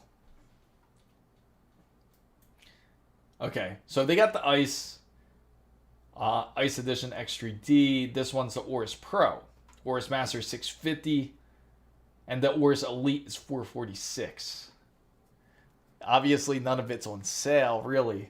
So the only one that they have in black right now is I know they have a black version of this, but I don't think it's up. I was actually looking for that one. Yeah, CyberPower is a good one too. So like CyberPower and APC are good. Vulcan has them, but I don't think they have them anymore. They used to. That is why I buy PSU with way more watts. Yes, that's important because that's what you need. And don't forget, there is a new PSU rating if anyone's curious about it. And now this time it really actually stuck to my head because there's going to be 5 different power ratings. You got bronze, you have silver, you have gold, you have platinum, and the top one is titanium. So the new titanium one's like supposed to be like 98% efficient compared to platinum, where that's supposed to be like 95% efficient, then so on. Then it goes down from there. So, sent me a screen of the Amazon Italy Discord general chat. Okay, well check it out. The PSU is much quieter, and the PSU, it lasts longer whenever the fan never needs to be on. They only listed 2 so far. Okay, so we'll check it out. We'll go into Discord. Onto the general side. And I'm going to switch it up here, guys. There we go. There it is. And we'll blow it up. Check that out. Here it is. For anyone curious. If anyone over in Italy is looking for a Gigabyte X3D board, it is available now. And that is their selection. Not too bad. That's pretty crazy. It's the first 2. Oh, so they got the 2. It's, you know, the funny thing is, I know you're tempted to get it, right, Wasabi? I know you're tempted to get one. Titanium. Yes. For some reason, it always slipped my mind, the titanium one. Because it's so odd to add that after platinum. Because you always think platinum's the highest, and then titanium's such a weird one to pick. Did they add are they going to add another one, actually? I think from what I remember, They were supposed to add another one, but I have to look it up just to make sure. They were supposed to add ruby too, I think. It was not just platinum and titanium, but also ruby. But ruby wasn't going to be as good as them. Ruby was actually going to be like a lower tier one. So, but that's pretty dope though. They actually have it. I know you're tempted, Wasabi. You gotta try to keep your card away. Yeah, that's what I thought so too. And okay, so let's go back here. Let's see what other deals we can find. All right, so we'll go back here into take a quick breather away from Amazon real quick. Hopefully you guys have found some decent deals. I'm 100% tempted to get the X3D board. Really, for Gigabyte. It would be nice, but then I would have to get like all white everything. If we were to go that route. But I really would love to take a look at their new master, the Ors Master. The Ice Edition looks really nice. And I bet they will eventually come out with like their Stealth Edition, which I'm also curious about. What's up, Zay? Welcome in. Glad you joined in. Yeah, right now we were just taking a look at all the different Amazon deals that they have. Certainly could do a PC build like for not that expensive of a build. In fact, a lot of the pricing is actually really good today for anyone that is thinking of getting off, especially for anybody who has Xbox Game Pass. So I know you guys are fuming. Whoever is out there who is thinking about it, especially for all the lurkers out there that's like just kind of peeking through the window, getting a certain ideas, see how us PC gamers kind of communicate and talk to each other, and see if you're tempted to be part of the crowd. Just do it. I'll tell you right now, just come in and join the PC gamer group. Once you do it, you'll never go back. You don't have to ever have to worry about paying $30 a month for gaming, which is insane. Server grade is it? Oh, really? So that's server grade. That's supposed to be top. Have you ever Hackintoshed? You know what's funny? I thought about that, but I've actually never done it. I've actually never done it myself. You know what's funny? As soon as I mentioned that, like there are a couple people joining on Discord. So aims at regular Ryzen 7 9700 CPUs, ends up with a X3D motherboard that costs more than. Yeah. I feel for you, Wasabi. It's a bad addiction, right? Like once you get into PC gaming, it is an addiction. Sure. Let's take a look, Satire. I'll definitely willing to show it. Yes, I knew it. That's what I figured. Just do it. Just join us. I'm telling you, you do this PC build, you could spend easily like maybe the most you might spend, like for a decent build, you might spend like $1,200 or $1,300, and then you come out with this beautiful machine where you're able to game online completely for free. There's no cost to play online. There's no extra cost unless you want them. Unless you want the extra cost, meaning like you want extra storage, for example, or if you want something to add more bling to your PC, so to say. But overall, doing a PC build is one of the most joyous moments for any type of gamer out there, and will certainly be the last time anyone's ever looked into a console. I can say that for certain. So cloud gaming is only good on school PCs. Yeah, that's questionable. We're going to check out what Satirical Gamer. We're going to check out the Discord and check out what he has to show us here. Oh man, that is beautiful. That is beautiful, I gotta say. Some of you might be able to, you see the little bit of blur, but I'm about to show it. It is beautiful. Absolutely. Once you get into the whole build stages and you get through it, that's exactly how we all feel, Wasabi. Going right into the Discord chat here. There we go. So that's just Wasabi in pain because of after buying so many parts. Here it is right there. Take a look at that beauty. That's Satirical Gamer right there. Shout out to Satirical Gamer out there.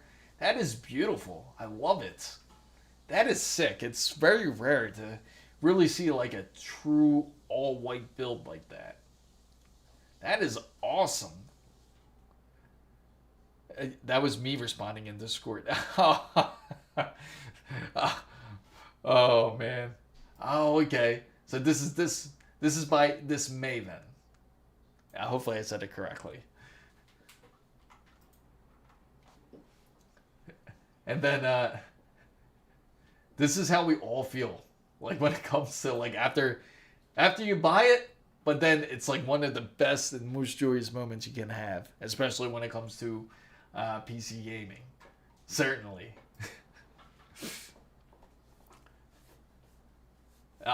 Thanks. Months picking out which parts I wanted.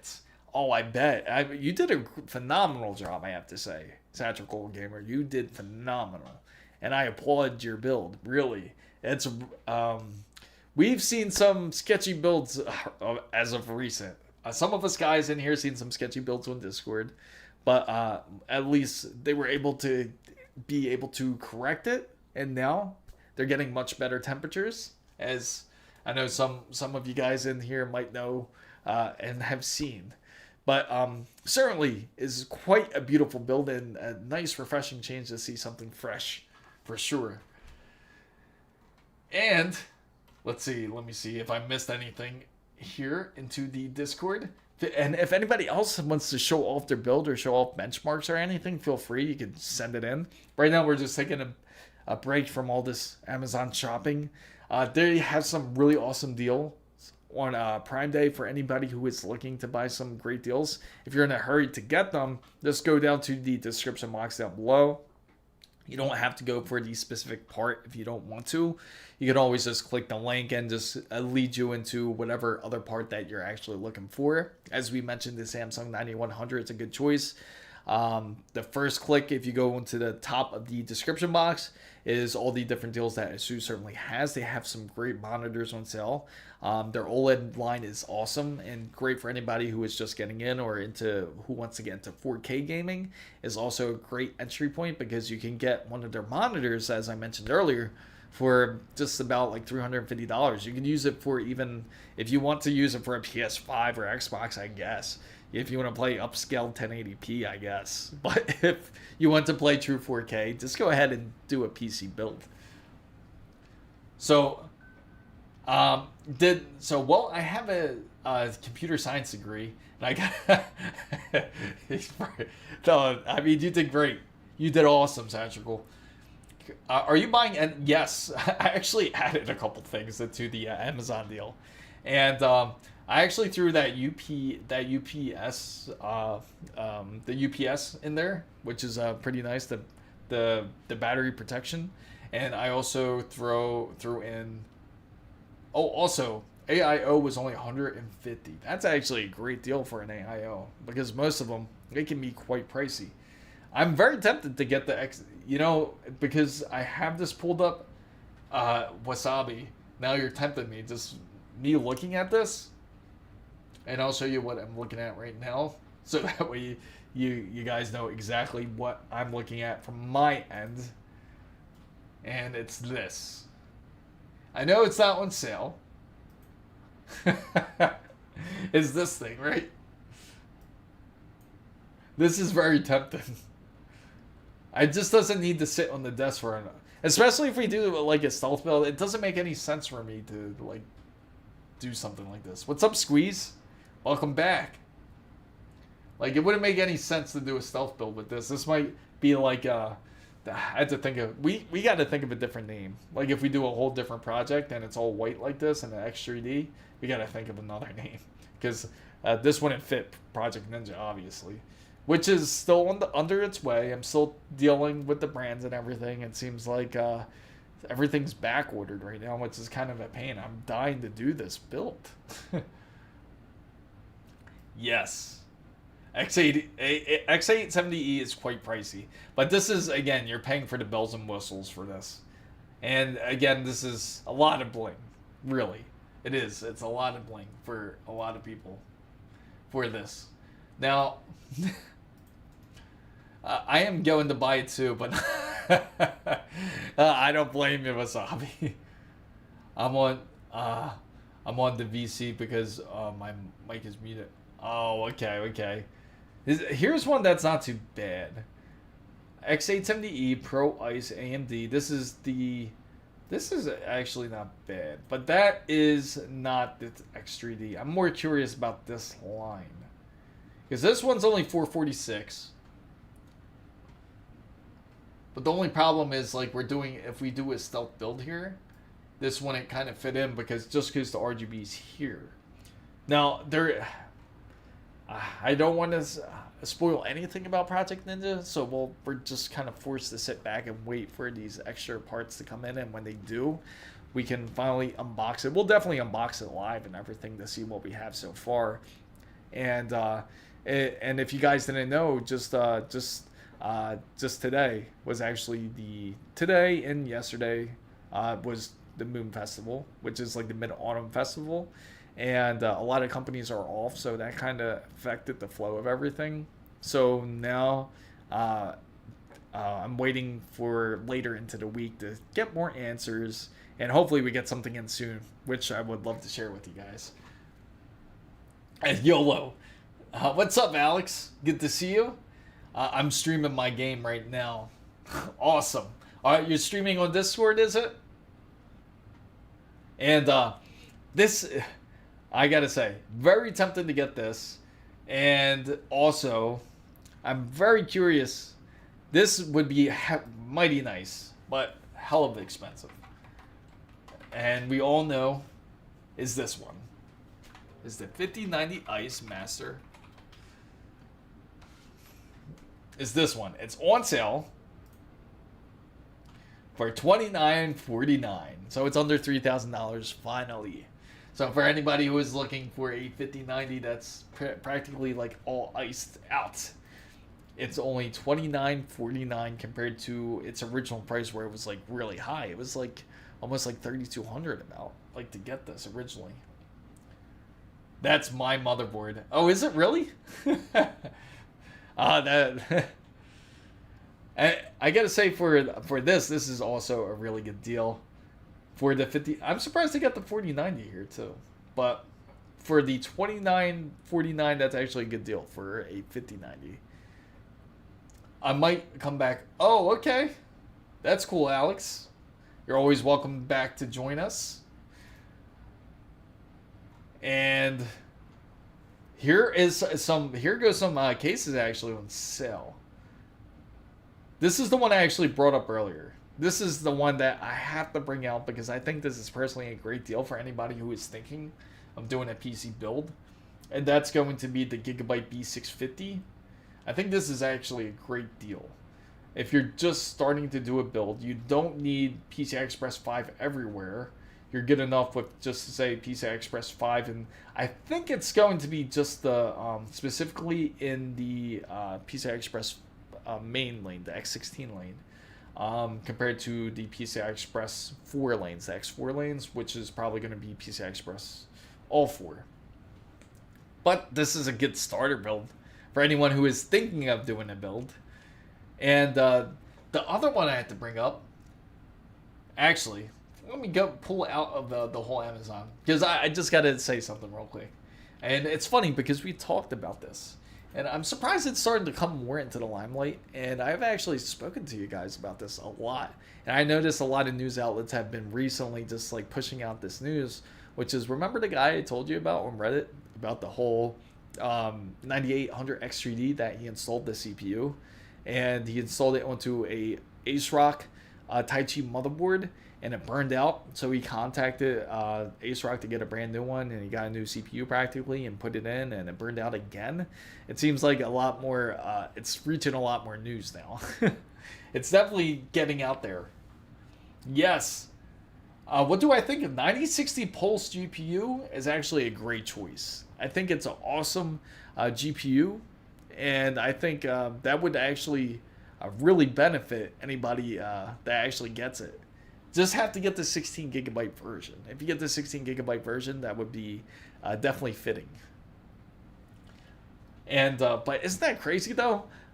That it's just like starting to really grab attention because, but some people, here's some people's theories here, which is this is more of a, how do I say, more of a controversy and more of a what's the word I'm looking for? Well, not controversy, but the word, it's more like kind of like a smear campaign. They're saying that somebody, it's like one of these companies, now they're trying to rumor like how do we know that one of these companies aren't trying to smear ASRock's name and saying that it's actually not really a actual customer going through it, that it's somebody just saying that they're damaging their Tai Chi boards. But the funny thing is, of course, the guy that says that and defends ASRock on this side, he's an ASRock motherboard owner. And that kind of makes a pretty good point. Who knows if that's really the case or not. But I just think it's funny, though, that it's kind of spread out to other news outlets. You can show my stream on this stream. Sure, definitely could. I can definitely share it. 12 gigabytes is good enough for me. I'm 1080p, and I only play GTA Online. Okay. It's only, with the 9060s, they only go up to 8 gigabytes and 16 gigabytes. 12 gigabytes would be something more like the 5070.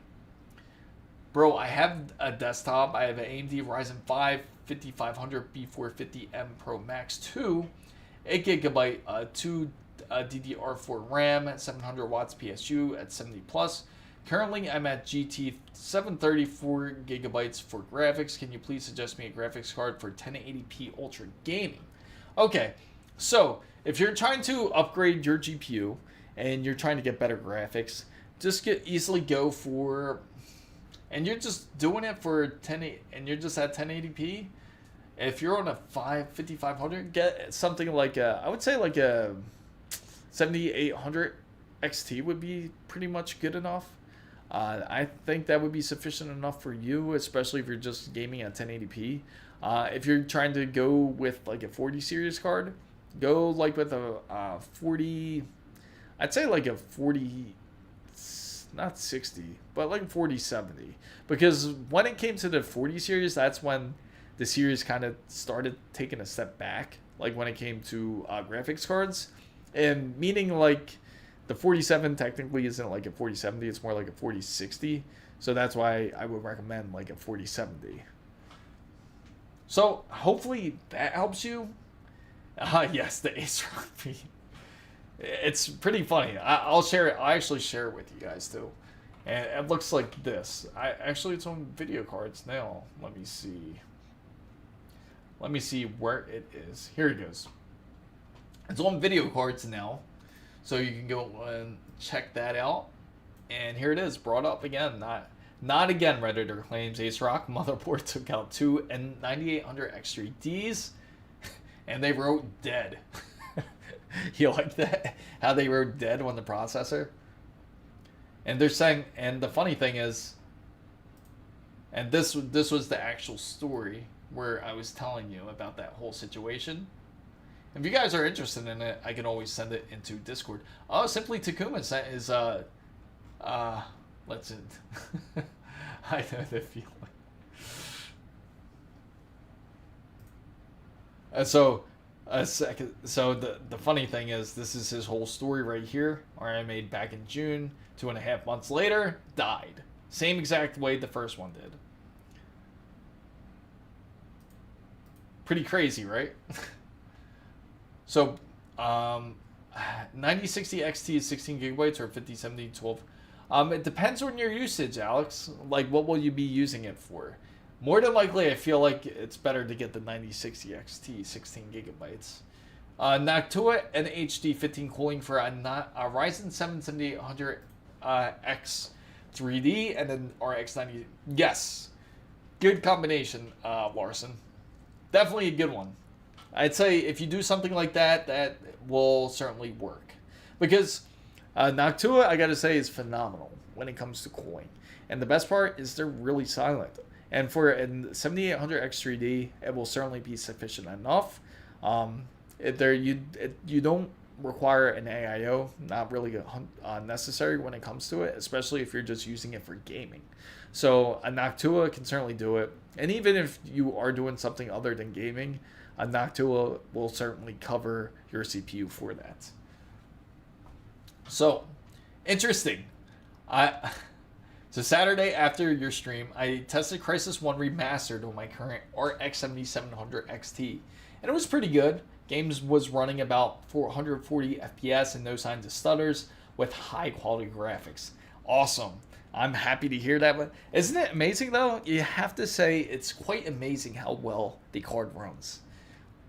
Interesting, I looked at my new Samsung Galaxy S25 Plus phone and the packaging said yeah, believe it or not, a lot of Samsung devices are actually not made like regardless of what a lot of people think is made in China, but it's actually a lot of their phones are made from like Vietnam or in Korea, but versus where in Apple devices they were still kind of weaning off of pretty much off of China into making their devices into India.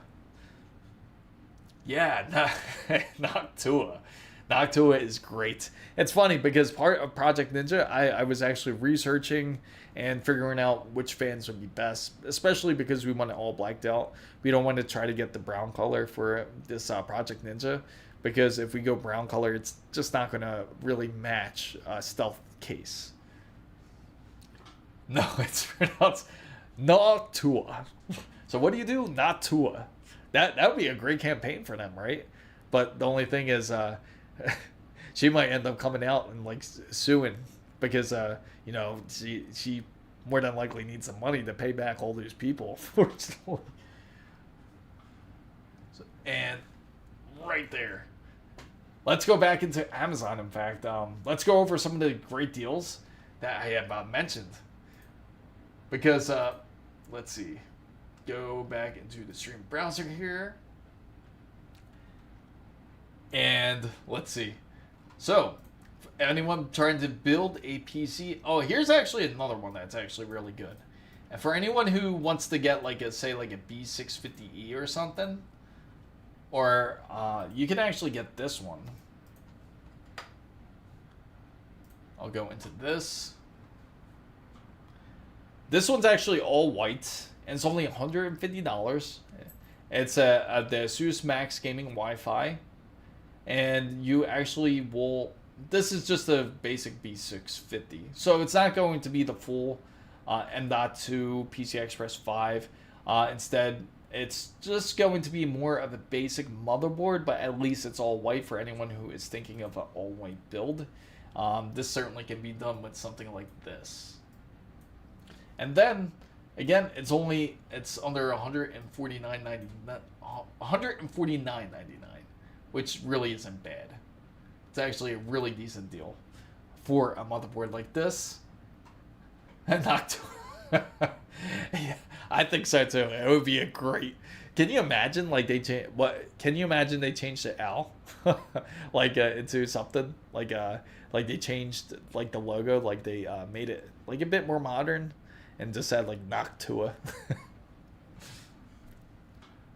It gives some spacesuit vibes. This motherboard, absolutely, it does. It doesn't look bad at all, especially for the pricing.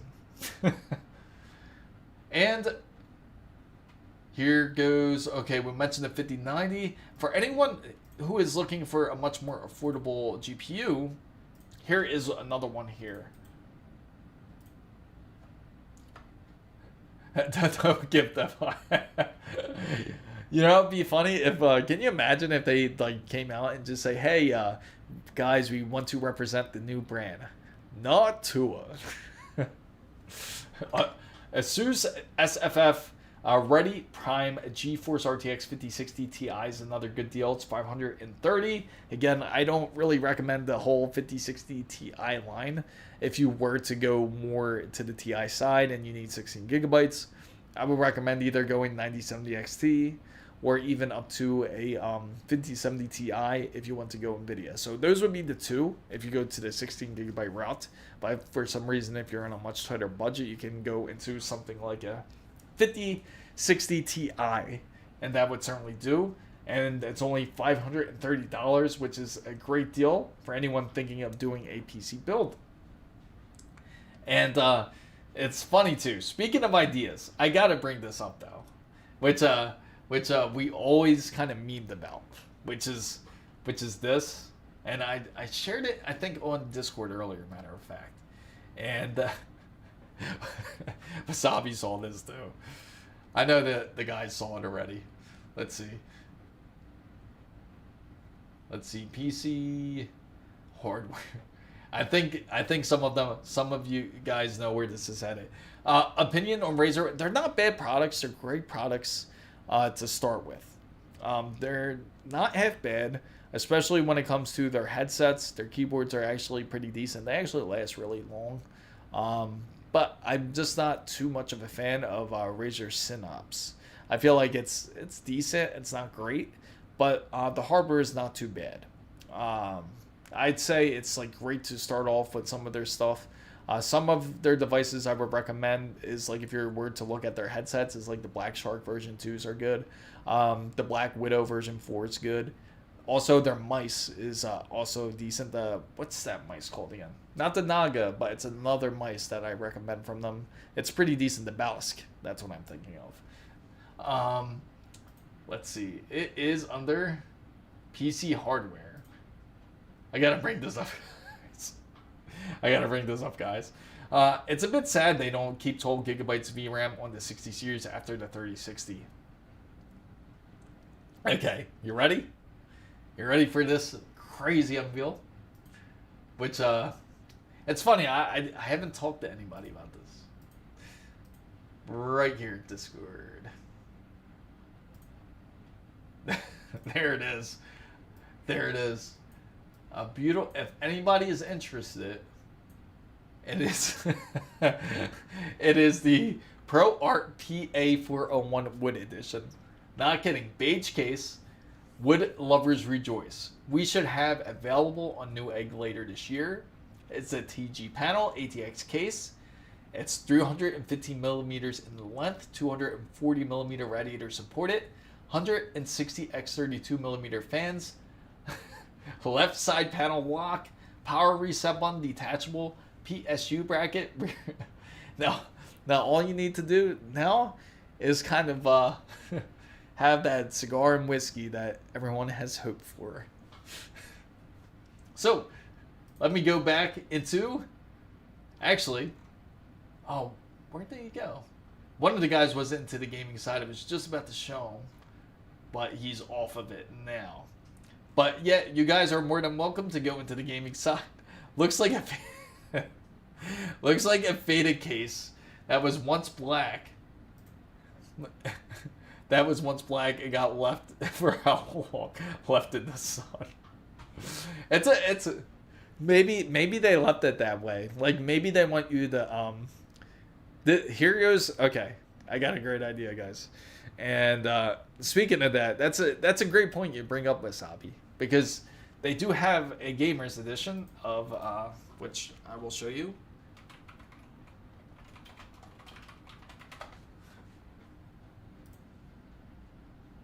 Right here, which is called here you go. This is for all gamers. This is the gamer edition, brought to you by Chris Loves Julia. Where is it at? I gotta show you guys. Right here. By Chris and Julia, it's called. I don't know how you guys will take this one. There you go. So I'm glad you brought that up, Wasabi, because now if you're not feeling the color, they do have a couple ones that you can get some wood finish, and it's called pine, birch, poplar, white oak. I know some of you guys are probably just coming in like, I thought this was a PC hardware channel. I thought this was about PC and tech. It is. In fact, we're just going over about a PC case that's made out of wood. Yes, I do, Kurt. That's a very good question. How'd you know, Wasabi? I do have Italian heritage too. I just cleared 23 gigabytes of RAM. Where was it, Tony? Like, where was all that RAM cache? I gotta say. So that's why it crashed. Yeah. Was it Call of Duty? I bet. If it still is, that's just ridiculous. Because I've complained to them about this. So which kind of color would you pick out this wood finish Gamers Edition, right? You got pine, birch, poplar, white oak, or red oak. You can choose the color. And right before, remember to do this before you install the motherboard. Make sure to stain it before you actually install the motherboard. You don't want to end up you don't want to end up staining PC hardware, because then that's no good. The motherboard, I mean, not the motherboard, but the PC case itself will be okay. Red oak. There you go. What's up? Definitely red oak. Yeah, I kind of figured that too. Red oak. That would be the better way to go, right? Like, if you were to go. So I hear a lot of red oak out there. So far, red oak on that side. And that will be the legendary. Now we just gotta. Now all we need is the nice little glass of whiskey and cigar to kind of chill back and. I know, right? Yeah, this is so. Just to make sure that you guys are entering into the right channel. This is not completely a wood channel, but we do like to talk about the wood edition PC case plus the wood edition motherboard, soon featuring wooden fans and just about wooden everything. Other choices besides red oak look like cheap options. I would love to see an all wood. You know, that's been like a highly requested thing, is a all wood build, and somebody he's actually in here now, yeah, which was Tony, which he would love to see Project Wood go through. Because you have to pick the right type of wood. You can't just pick any type of wood. It has to be very decent wood. It has to be, what is it? Oak. It has to be like some sort of oak, or it has to be some sort of like, can't be a birch tree, you know? Rule number 1 of the chat: we don't talk about wood. Okay. Nobody wants to hear about any more wood. Sweet setup. Oh, thanks, Serge. Appreciate it. What about white oak? All right, enough about. I think we've seen enough of Project Wood for enough for one day. No, it's all good. It's all good, Kensu Tanza, because it's almost like it's just like a running meme we got going on here, man. You don't let Takuma and Wasabi talk you into checking out the Project Wood keyboard and mouse.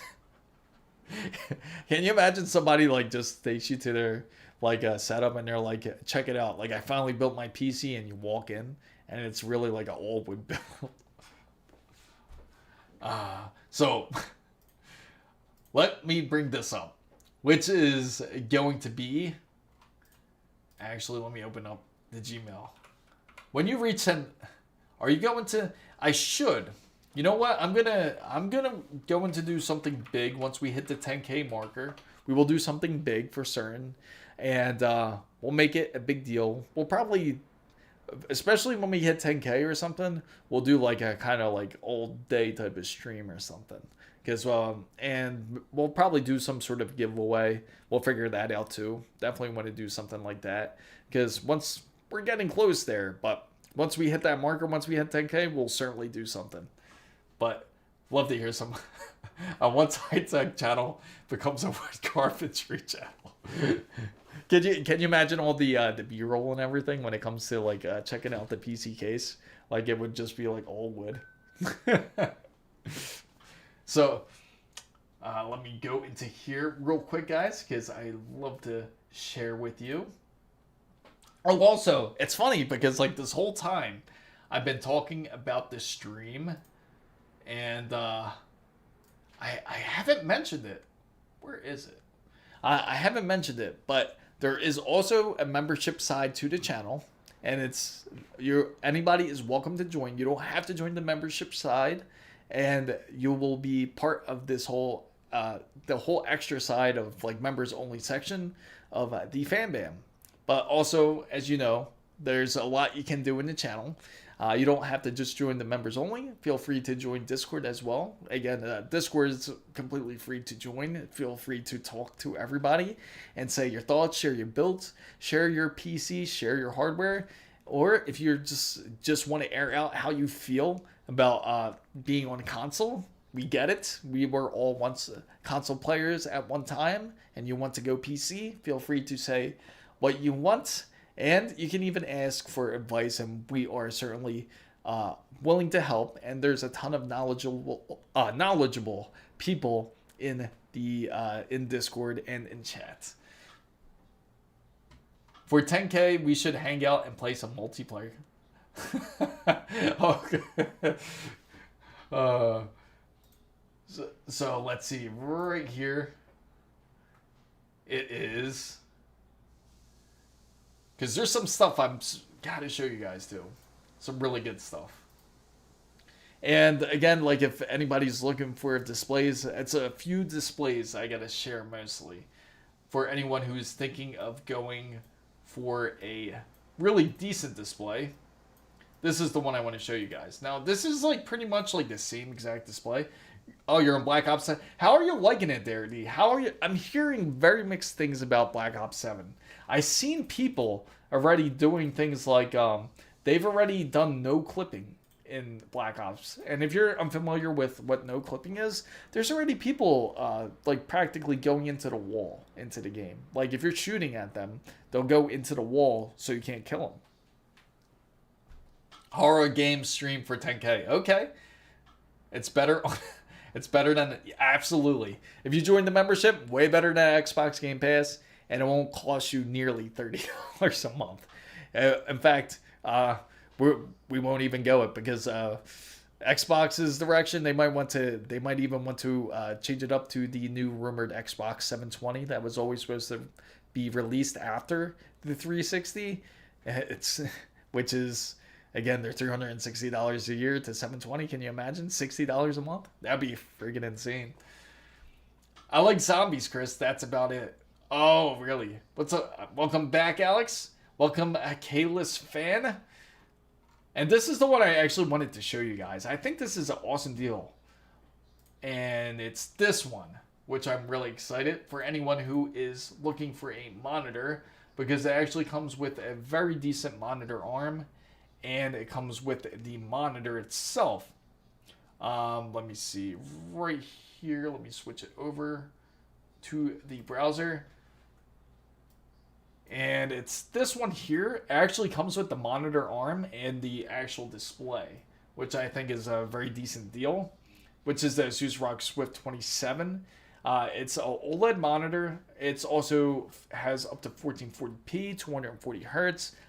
Way less than a millisecond. You got 0.03 milliseconds when it comes to this, and even a 3-year warranty. This also has the heatsink that's built with it. Now, this is the same exact monitor, practically, what I showed earlier to you guys, but this one actually comes with the monitor arm, where you're spending, where you spend a little bit more to have this extra accessory, practically, this high-end accessory for a good deal. So this is one I personally like, and think a lot of guys would enjoy it, especially for those who are looking to game at 240 hertz or just wants to get really accurate colors when it comes to video editing and photo editing. So $60 a member.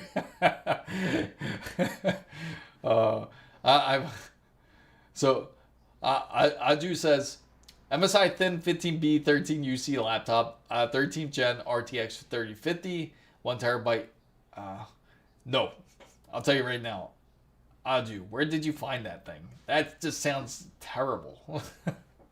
That is That is not any good.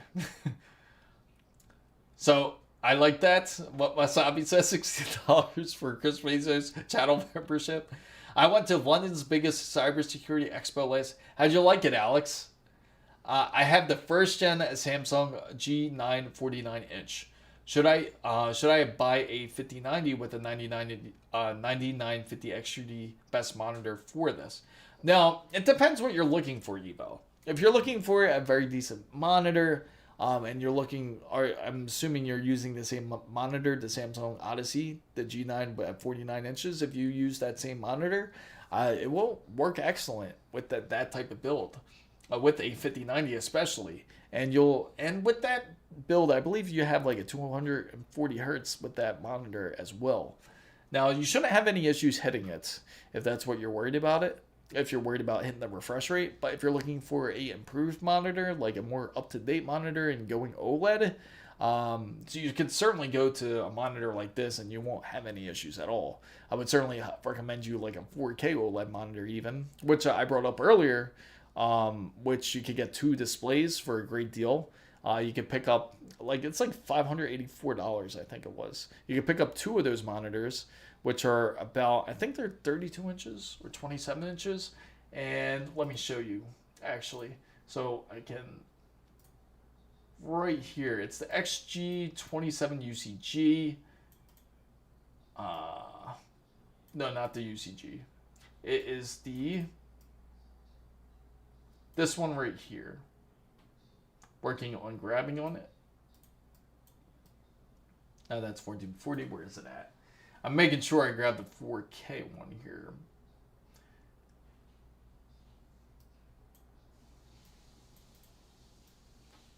That's a Pro Art Series. It's this one right here. Apologize for that. Wait, I think it's this one here. Yes. No, it's this one. It's 4K. This one's 4K, it's all white, this one, which is the decent one, 4K, USB-C, but this one's more IPS display. The OLED display, I think they don't really have, let me see, I think it's this one. All 1440, 1440, 1440. Yeah, currently they don't have it, let me see. That one I have to look into, actually, because I know they have another one. It's a glossy OLED. It is, let me pull it up. It's the 4K OLED.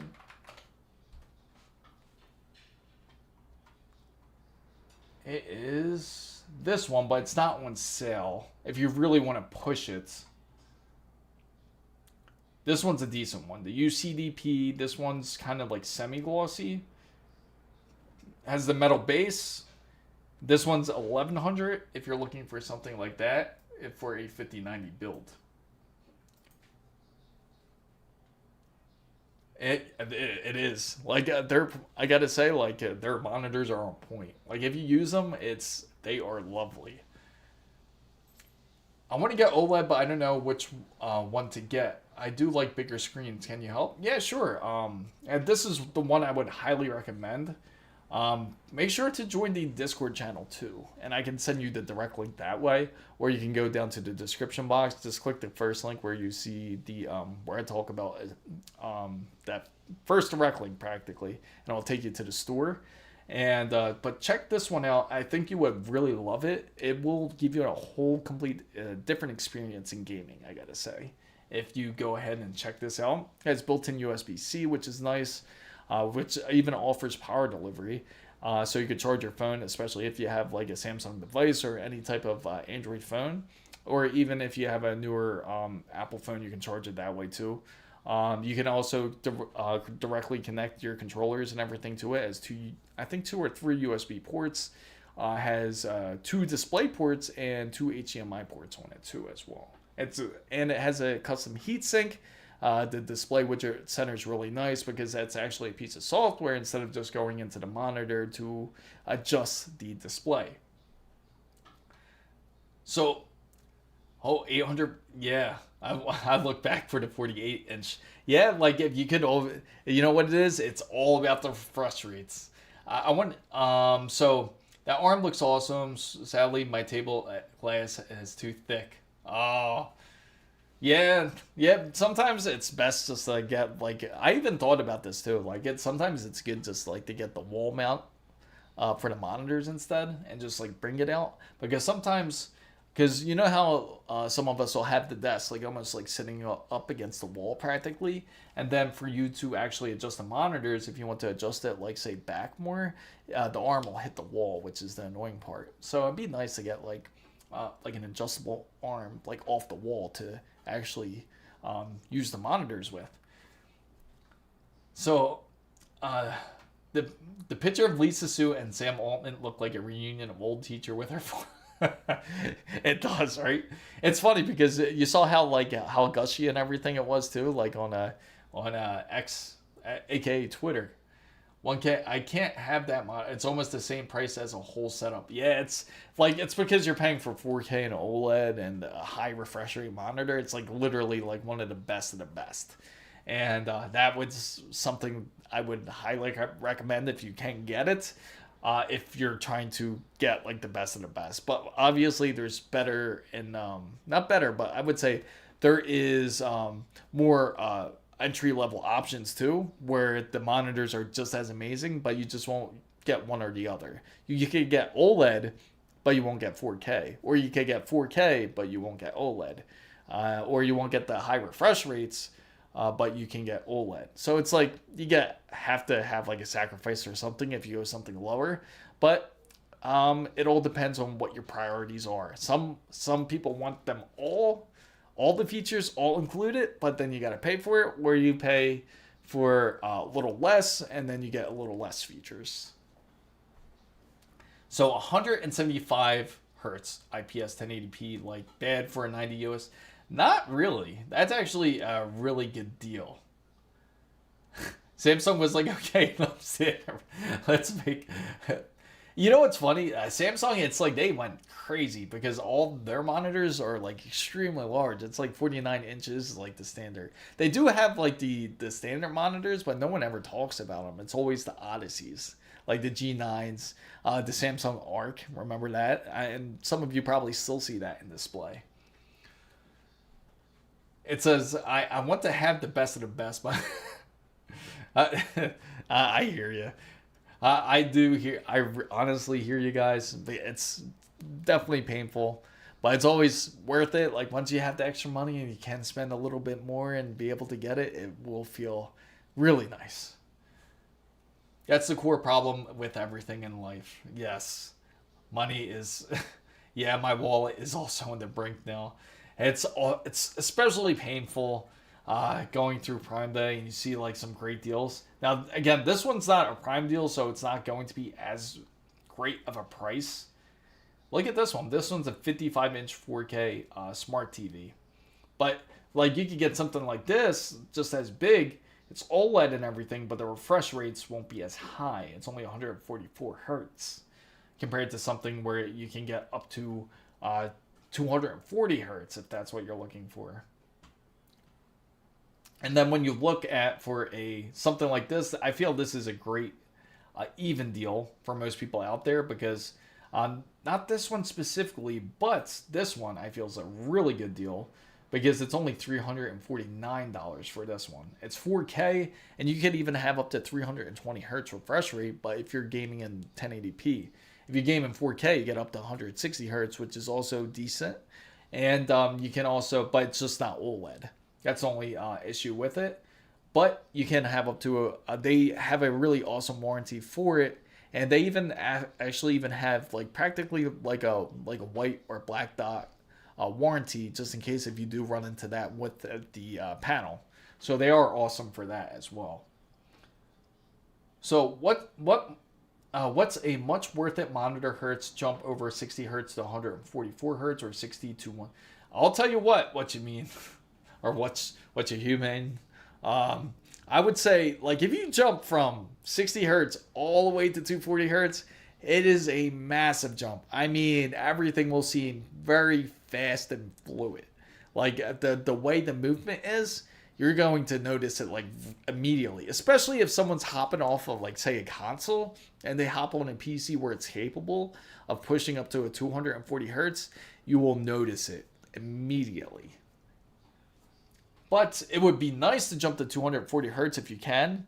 But if you can't, you can always jump to 144 hertz. But I feel 240 hertz is starting to become a bit more standard, especially when it comes to monitor displays. So what's up, Egyptian Savage? Great to see you. That variable refresh rate feels awesome for competitive FPS. Absolutely. For $350, it's really hard to beat. Yes. Yeah, 144 hertz is like, it's a big deal, especially if you're coming from 60 hertz. It really is a big deal because you're still going almost like double and a half of what you're used to. And because of that, you will notice an immediate difference. So if anybody out there is interested in checking out this monitor, feel free to click in the description box down below where I have it. And you can enter it and check it out that way. Or check in Discord where I can send it to you if you want to personally check it out. The Discord channel is also down in the description box down below. Yes, sure. What would you want to talk about, Alex? So I took a 15-minute break from studying. My history teacher gave us 13 pages of homework. I'm on page 8 after 5. So I said, use that 15 minutes. Thank you for coming in, Egyptian. Glad you came in. I know you can take a little mental break, especially when studying. It can get quite exhausting. I tried 144 hertz from a friend's PC, and it was insanely smooth and immaculate. So, absolutely. So can you just imagine, like if you're hopping from, say, 60 to 240, it would feel, you felt that was fluid, that 240 is going to feel very, it won't feel fluid, but it would feel like very fast. Like the motion would seem so smooth that it seems fast. So simply Takuma says, I have 1080p at 165 hertz on a Samsung Odyssey G3. And it makes a difference, especially if you're gaming on a first-person shooter, just say. And I know everybody out there, I hope everybody out there got Battlefield 6. Hopefully you guys are super excited for it. If you are, make sure to join in on Discord. Well, we're going to eventually do like a whole Battlefield 6 gathering on there practically because everyone is hyped up about it. So many people are hyped up about it. You're barely hearing people talk about Black Ops 7 like that. So, Alex says, my dream bicycle is the Aragon 18TT Triathlon bike. It's expensive. Oh, I believe it. I know bikes can be quite expensive. Yes. That is awesome. So, does playing 1080p on 2K monitors make game feel low res? Now, if you're playing 1080p on a 2K monitor, it's not going to really feel low res. In fact, what would happen? It's actually a great question because if you're gaming, like you choose a game, now it depends if you're gaming on a console because that's a little bit different. But if you're gaming on a PC, the PC games will obviously change the resolution into 2K. So it will actually fit that resolution. So it'll be at 2560 by 1440 instead of the 1080p. So you'll actually get the full resolution and you'll get the full pixel density versus something where it is at like 1080p where then it's upscaled to 2.5K. So if you're using a console and you play it onto a 2K screen, then they upscale it. Meaning when they upscale it, the pixels are instead of the pixels actually like fitting into place like where they should in the correct resolution, what happens is they kind of like, it's almost like, it's funny because I'm surprised they didn't use it already. That would be like almost like kind of like AI because it kind of guesses where it needs to fill those pixels with those colors. So it's not accurate and it's more of a blown up image into a full display. You know, so it would say like the reds would match and then the greens would match and then it would just kind of match around those pixels. It's for it to look like it's 2.5K when it technically really isn't. So, does playing 1080p on a 2K monitor make the games feel low res? Just answered that. From 60 hertz to 120 hertz was a huge jump for me. With 144 hertz, it feels smoother. So Wasabi has a 165 hertz G3 monitor, and I have the TV. Playing on the TV is quite an awesome thing to do, especially when you can experience your game in the full 4K OLED colors. It's just amazing how alive your game feels. So the water is cut for the whole governance. Let me go back here. So the whole water is cut out for the whole govern rate because the main water tube exploded. So we got 0 water for 2 days. And they said that there will be water for 10 minutes before it cuts. Saves as much water as you can. Really? That's what they said. That's quite insane. Like, what are you that's like Survivor right there. Like, you need to I would be there like with water bottles and just like save as many water bottles and kind of like hide them. So I'm not sure if my RTX 3060 could handle high settings on 2K monitor though. It just depends on the type of game that you're playing. If you're playing something like a more like battle royale game, such as Fortnite, I should be able to. Like Minecraft, like games that aren't as heavy, it shouldn't have any issues doing it. It's more so you play games that are more demanding. It's the demanding games such as Borderlands 4. Or you're playing a game such as Metal Gear, Metal Gear 3, what's it called? Snake Eater. If you play Snake Eater, it'll be pretty demanding, the remake version. It all depends on the type of titles you play, because some of those games will be a bit more demanding than others. So if my dad filled a yeah, that's quite crazy. I can't imagine it. Like, let me tell you, like today, like I was out and I thought I left my water bottle at the gym. I'm like, oh man, I can't drink any water now. No, and if you guys don't know already, I'm located in Florida. So in Florida, it doesn't really get cold here. It's just practically hot all year round. So I'm out like most of the day. I'm out. I'm like, man, I gotta get like some work done. So that's why I wanted to do the stream and everything, because I needed to get it done anyway. And I also wanted to produce a video for you guys about the Amazon Prime Day. And so I'm out there. I'm just like thirsty for everything, because I don't think I have a water bottle with me the whole time, because I thought I left it at the gym. So I'm like driving all over different places. And as soon as I get close to home, back in my car, and then I realized that I had the water bottle on me the whole time, and that it just had... it barely had any water in it, and I can't believe I just went throughout a whole day without drinking any water. It was just terrible experience today. So you should search. It's the nicest bike I've ever seen. It's like 99% carbon fiber. There's quite a few of those bikes out there I know that are like that. So playing on 2K with DLSS won't look good as then. Because of the upscaling, it won't be true to absolutely. It won't really be. Again, if you're playing on your PC, it will look decent, but it just won't.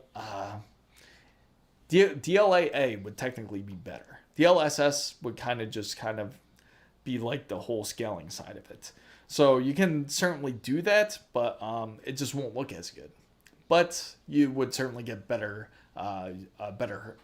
frame rates out of it. So, bro, it's Egypt, winter and 35 degrees. It's cold for us. For us, it's normally, dang, that is, I know. You know what's funny? It's like, I think at times where I'm like, man, it can get pretty hot here in Florida.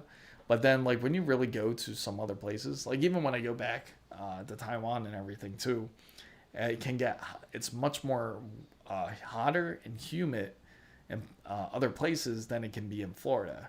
And then when you get back from those kind of places, just like what Egypt is saying, when you come back, you're like, man, it's actually a lot cooler here than you realize.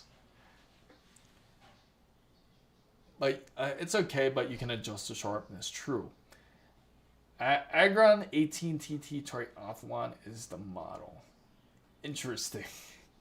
50, yes, it's 122. Absolutely. It's funny because I travel. I do understand both Celsius and Fahrenheit, and that's from tracking temperatures and like from everywhere else in the world. Obviously, does Celsius. So just tracking it that way is, I can understand both of those terms from Celsius and Fahrenheit. Same thing when it comes to, there's something else too. Besides temperature, there's also even the time zones too. Like a lot of places will end up using the full hours. Like for example, right now it is 4:35, right? We would say 4:35 p.m. But most places will say like we'll have like say 16:35 for 4 p.m. In the U.S. because they only use those two sides, this the 12-hour clock versus the 24-hour clock, which is another thing that they do here in the U.S. So it's 12K GDP. I'm not sure what it is in USD. Oh, I bet it's quite expensive. Anything that's carbon fiber always costs a ton. So A-Banger says, I bought my Alienware AW2720 5DF27 Zoil QHD. It's okay, but I can't reach a 360 frames in Warzone with my RTX. Oh, really? So even with your RTX 5080, you can't push it. What's the furthest you get, A-Banger? What is the most you get when it comes to your frames? And Aswan, Egypt, a city in Egypt, it reaches the hottest temp in the world. And it's 20. Oh, wow. That is insane. You have to be cooking at that temperature. I can't even imagine how that would feel. That's insanely hot. That is crazy. I gotta ask you, Egyptian, have you ever experienced like the winter? Like, have you experienced like real winter, like the cold, like something that is like, say, like I'll just use like a mild one, which would be something like maybe like 5 degrees. It's mild. Like, have you ever experienced that type of winter? But that's insanely cold. All right, so let's get back into taking a look at this, at some of this stuff here. But yeah, this one's a decent design for anyone who is just starting and wants to get 4K gaming. You can certainly get this for 350 USD. All right, Wasabi, have a great one. Thank you for joining in. Yes, I'll see you on Saturday. Yes, Saturday is another stream day. If anybody's just joining in or just curious, my stream days, I typically stream on Wednesdays and Saturdays. So I know today's Tuesday and today's a special edition because of the whole Prime deals I want to share with you guys, especially if anyone's out there thinking of doing a PC build. Whoever's tired of Xbox Game Pass, you can certainly do a PC build on a day like today because you can get these parts for a great deal. And on top of it, you don't have to pay for Xbox Game Pass anymore. You don't need Xbox Game Pass. Yes, you mean like when I go to Alexandria, it's like -3. It's quite the difference, right? It's got to be freezing. For me, it's 1037. So the bike is 16,107.54. That's still a lot of money. Max FPS 300 FPS. It can't hold it. Averages about 250 and 280. So, have you ever tried lowering the settings just to see if you can hit it, if it's possible? Have you just give it a shot? Because a lot of competitive players will do this. They won't try to max out their card, and performance-wise, not performance-wise. They're not trying to max out their card for quality. Instead, try to drop it down for performance if you're trying to get a bit more competitive, and change it down to more performance-based. So drop your settings just a tad, or turn off a couple settings and see, or lower the settings, and then see if you can hit 300. If you can, then you should be pretty much good if you want to hit a constant 300 frames. Now, this monitor stand looks a lot more like the Tough Gaming uses instead of usual ROG style. That's the funny thing, and it's almost like you're paying for the Tough pricing, but it is truly an ASUS Strix monitor. And the funny thing is, right now I think they're kind of like experimenting with this whole thing, because they're, instead of just going Tough, they want to give a line in between of Tough and the typical ROG, and have like the Strix line be like the in-between model almost. The coldest place in the world is a town in Russia, which gets to the -80. You know what's crazy? I always think about the story about Napoleon, about how Napoleon died in Russia, and the reason why he died was he couldn't handle the temperatures, and he died in, what was it, like negative? I think it was like -45. I think it was he died at. Correct me if I'm mistaken, but I think it was negative around 40. It was 40 something. I can't remember the exact temperature, but it was in the 40s. But I play with the low settings, but not the lowest. Oh, really? Not you. So you play with low settings with a 5080, and you still can't manage to get 300 frames. And what's your resolution you're playing on it? Is it 4K? I'm assuming it has to be at 4K. I would assume. And don't forget about Hergada. Perfect all year round, 60% humidity and all year 30, and nice cold. That sounds like, it doesn't sound too bad, honestly. Strix is like, yes, pretty much so. It pretty much is like like almost like the budget ROG line, but it's still excellent. Like the quality's still really good. A-Banger says, yes, I play in 1440. So let's figure this out real quick. And how about the RAM usage? How is your usage? Like, what is your resources that you're using? See if we can manage to push it back to 300. Also, have you attempted to enable like your PBO and everything too? Did you enable PBO, and did you use Curve Optimizer? Like, have you done a couple changes like that, like automatic settings wise? Not manually everything, but like a couple manual settings such as Expo. Because some of those things can certainly be able to help.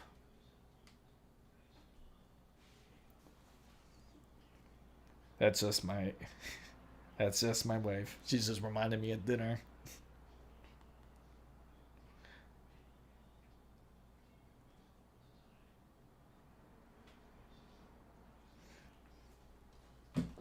Which will be somewhat soon.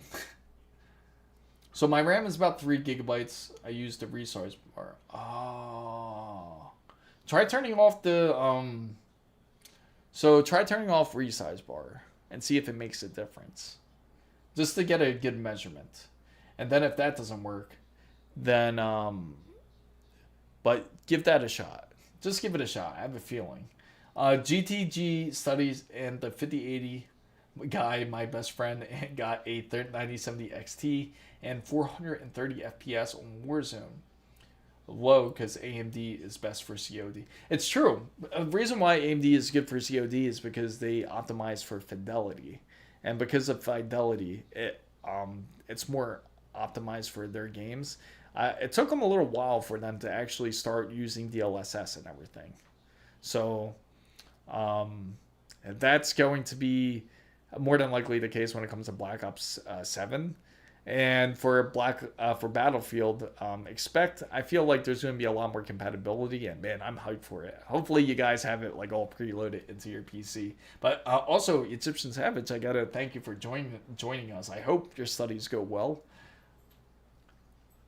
Do you professionally color calibrate my monitors? Now, when it comes to color calibration, luckily, when it comes to, I usually do try to calibrate them.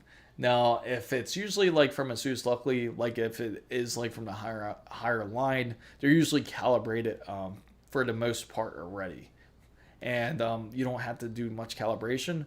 But If it is like another monitor like that I do run into, like I run into like my LG monitor or a Sears Predator monitor, I do calibrate it. Because then it does make quite the difference, not only in color, but also I try to adjust for text clarity too. And this is a big thing, especially for anyone who likes to use it for like their PCs, not just for gaming, but also for like programming and those type of items as well. Oh, okay, Banger. Feel free to reach out. Yeah, you have our Discord too. If anyone's willing to join Discord, make sure to just join it in the description box down below. I'm looking to get a 9800 X3D with a 9070 XT. Awesome build. Fresh PC build, that is. Okay, so do you have the parts already, I have to ask. I'm assuming you have the 9800 X3D. If you're looking for a 9070 XT, I can recommend you Power Colors. Actually has theirs on sale for a great deal. Power Colors has their 9070 XT. Specifically, it is, where is it at? Dang. Don't tell me it's all gone already. Let me see if I got it. I got it in my notes, in fact. Which I'm going also to have a video on this for anyone who has like missed some of it, and also of course you can catch the live replay as well. Let me see. I will pull this card. It's the Reaper, Power Color Reaper.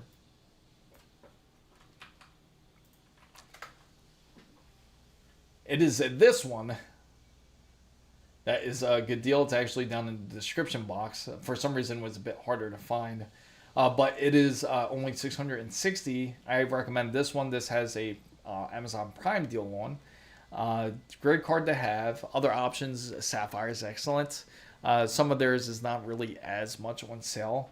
Also, when it comes, ASRock actually has a decent one. It's not like their motherboards, thankfully. And also, XFX also has decent ones. But again, you're going to pay more if it's XFX. But it is a decent build. Do you have a motherboard and everything that you have an idea with for your PC build? Because if you don't, we can certainly kind of try to figure it out and see which ones we can pick out. Here goes an X870 I can recommend. Oh. Which is this one. The X870 looks like this. This one's a tough gaming one, so this one's an ASUS line. This one is actually only $230, and you practically get all the X870 features. You don't have to spend any extra money for like to buy like for an equivalent B850, or another option is the X670E is also a great choice. Those are excellent choices that can certainly you can go with. Also, when it comes to, I mentioned the coolers, I mentioned now RAM kits, they don't really have like a lot of great deals on the RAM kits. Now this is what I found on the RAM kits. You can get 32 gigabytes. This one's crucial. This one could go actually great on something like Project Ninja because it's all blacked out. You don't have any colors. And it's only $87.99, but it is a CL36 compared to something that is more RGB. Oh, you can. If you want to send your list, feel free to send it on Discord. It's down in the description box down below. And that way I can see your list. Because the chat or YouTube won't let you, or Twitch or any of the outlets kind of really let you. So feel free to go through Discord and you can send the list through there. And I could check. You can feel free to post it down. Let me fly. All right, so feel free to post it into Discord. And as soon as you do, I can certainly take a look at it. Let's see.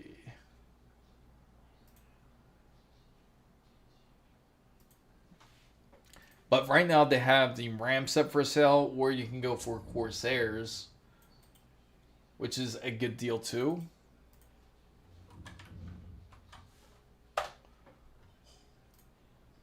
Which is the Vengeance. It's all $167.99. What?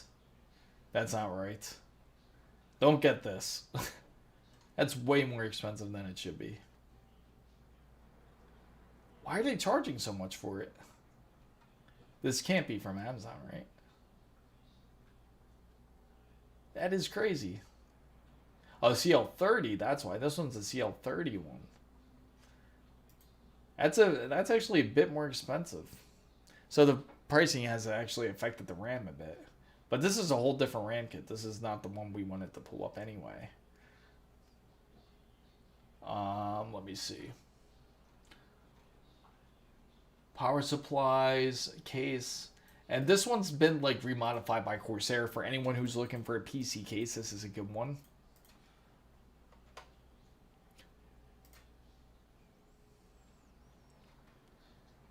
Which is Corsair's 4000D.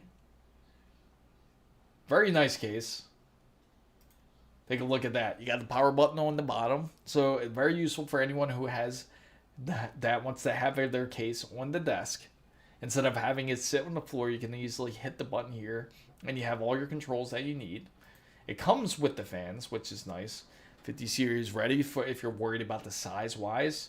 Very easy to remove and install, and it has this InfiniRel, which you can certainly check out. Of course, 50 series ready, which I mentioned. Very easy to take apart. Very modular, which is nice. And it has this new type of airflow design. And this is what's useful about it. You can adjust the rail. I really like that. So you can go 120 or 140. And what that is for, it's for the size of the fans that you end up using for the case here.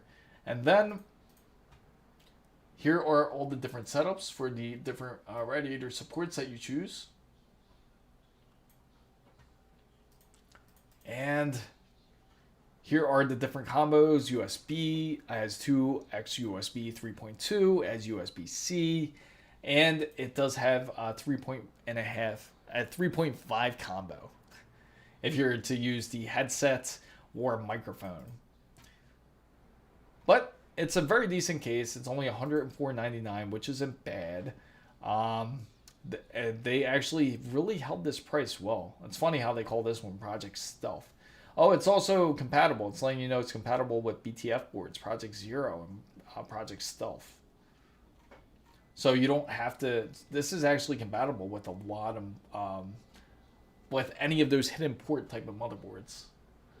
Let me see.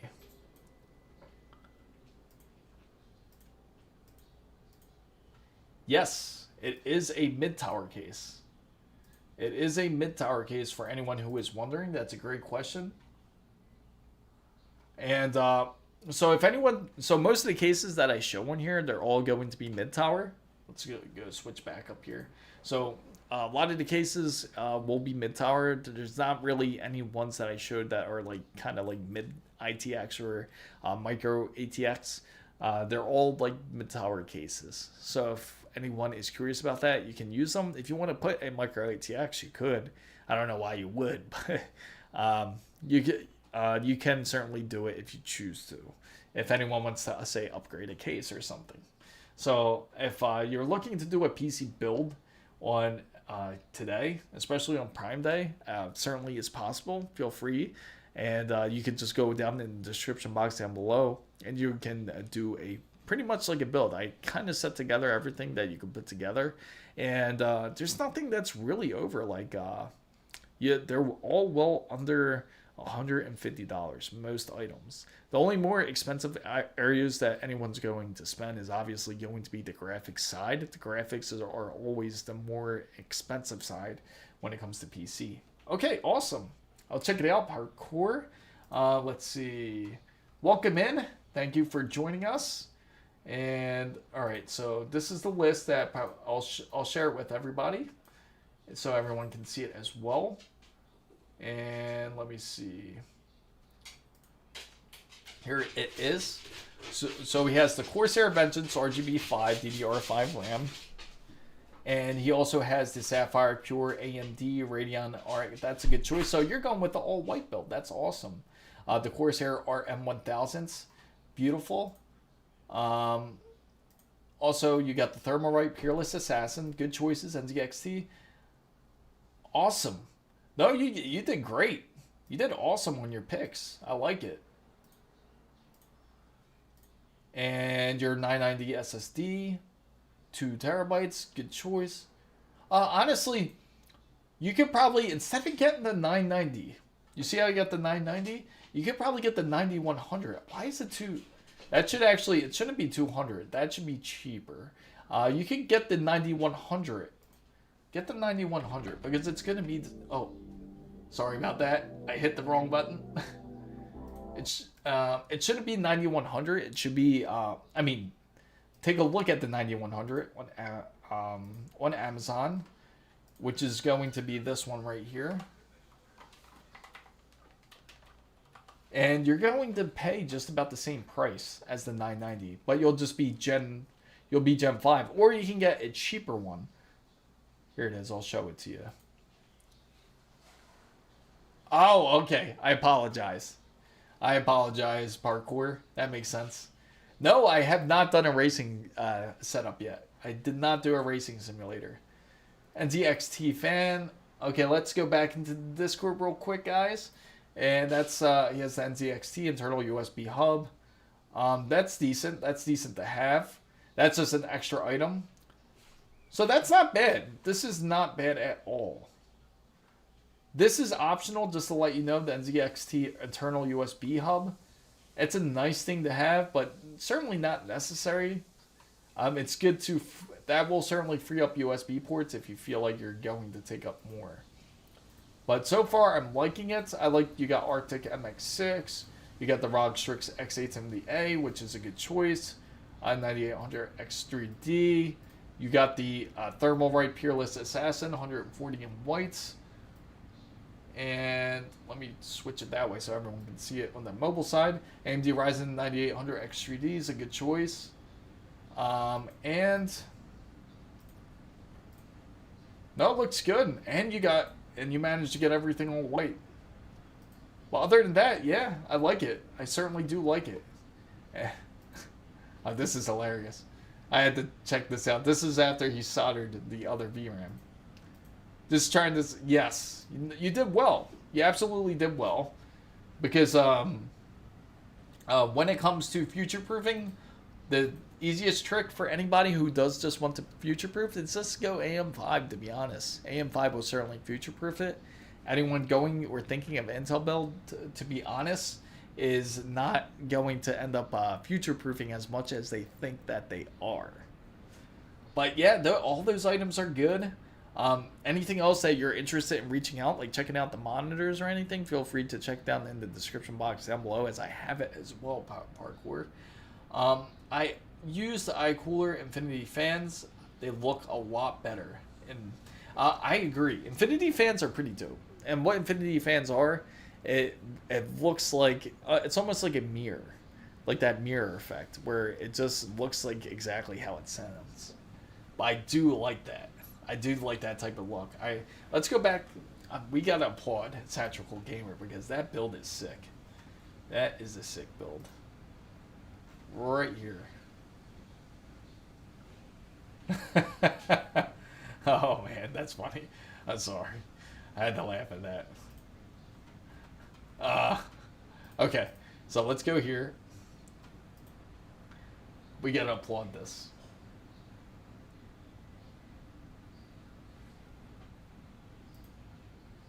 Right there, guys. That is beautiful, right? That is the build that Satirical Gamer has built. It is a awesome, beautiful build.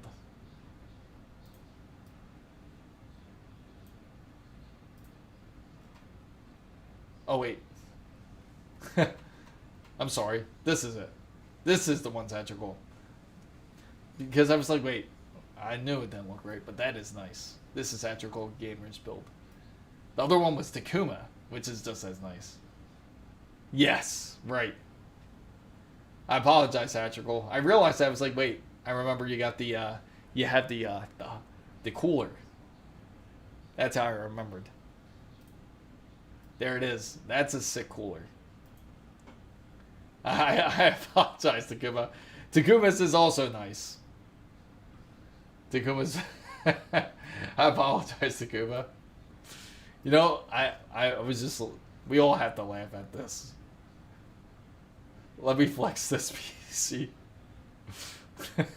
Remember this one? That one's a little nerve-wracking. I'm glad it finally got fixed, though. I'm glad he fixed it.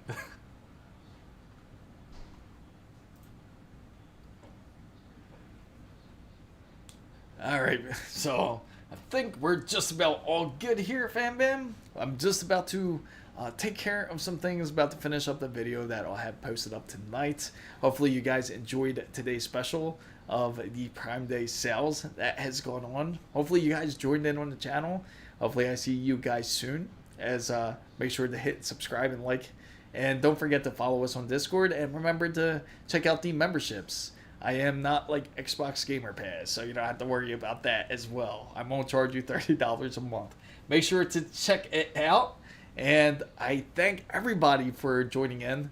Really appreciate it. Hopefully you got some great stuff on the Amazon Prime deals, as they have really a lot of great steals practically. My more favorite ones are definitely on the display side. Some motherboard ones are some great ones. And that UPS backup is actually not too bad at all. But thanks again, everybody, for joining in. We do appreciate it, as always. Oh, somebody is showing off their build. Right before we go, let's take a look at this build, too, in fact. Let's take a look at this build right here. That is pretty dope. Ignore the plastic. We all have that habit of keeping the plastic on there to keep it nice and fresh, right? But that's pretty dope. That's the Cooler Master AIO. Certainly can tell. And it's been they're a solid brand, by the way. If anyone's curious, they are solid. But thanks everybody for joining in. Really do appreciate it. As hopefully I'll see you next time, and make sure to check out the links down below if anyone's looking to do a PC build, and check out the video once I get it. Hopefully I get it posted later tonight. I'll definitely have it posted. But hopefully you have some great stuff, and thanks so much for watching, guys.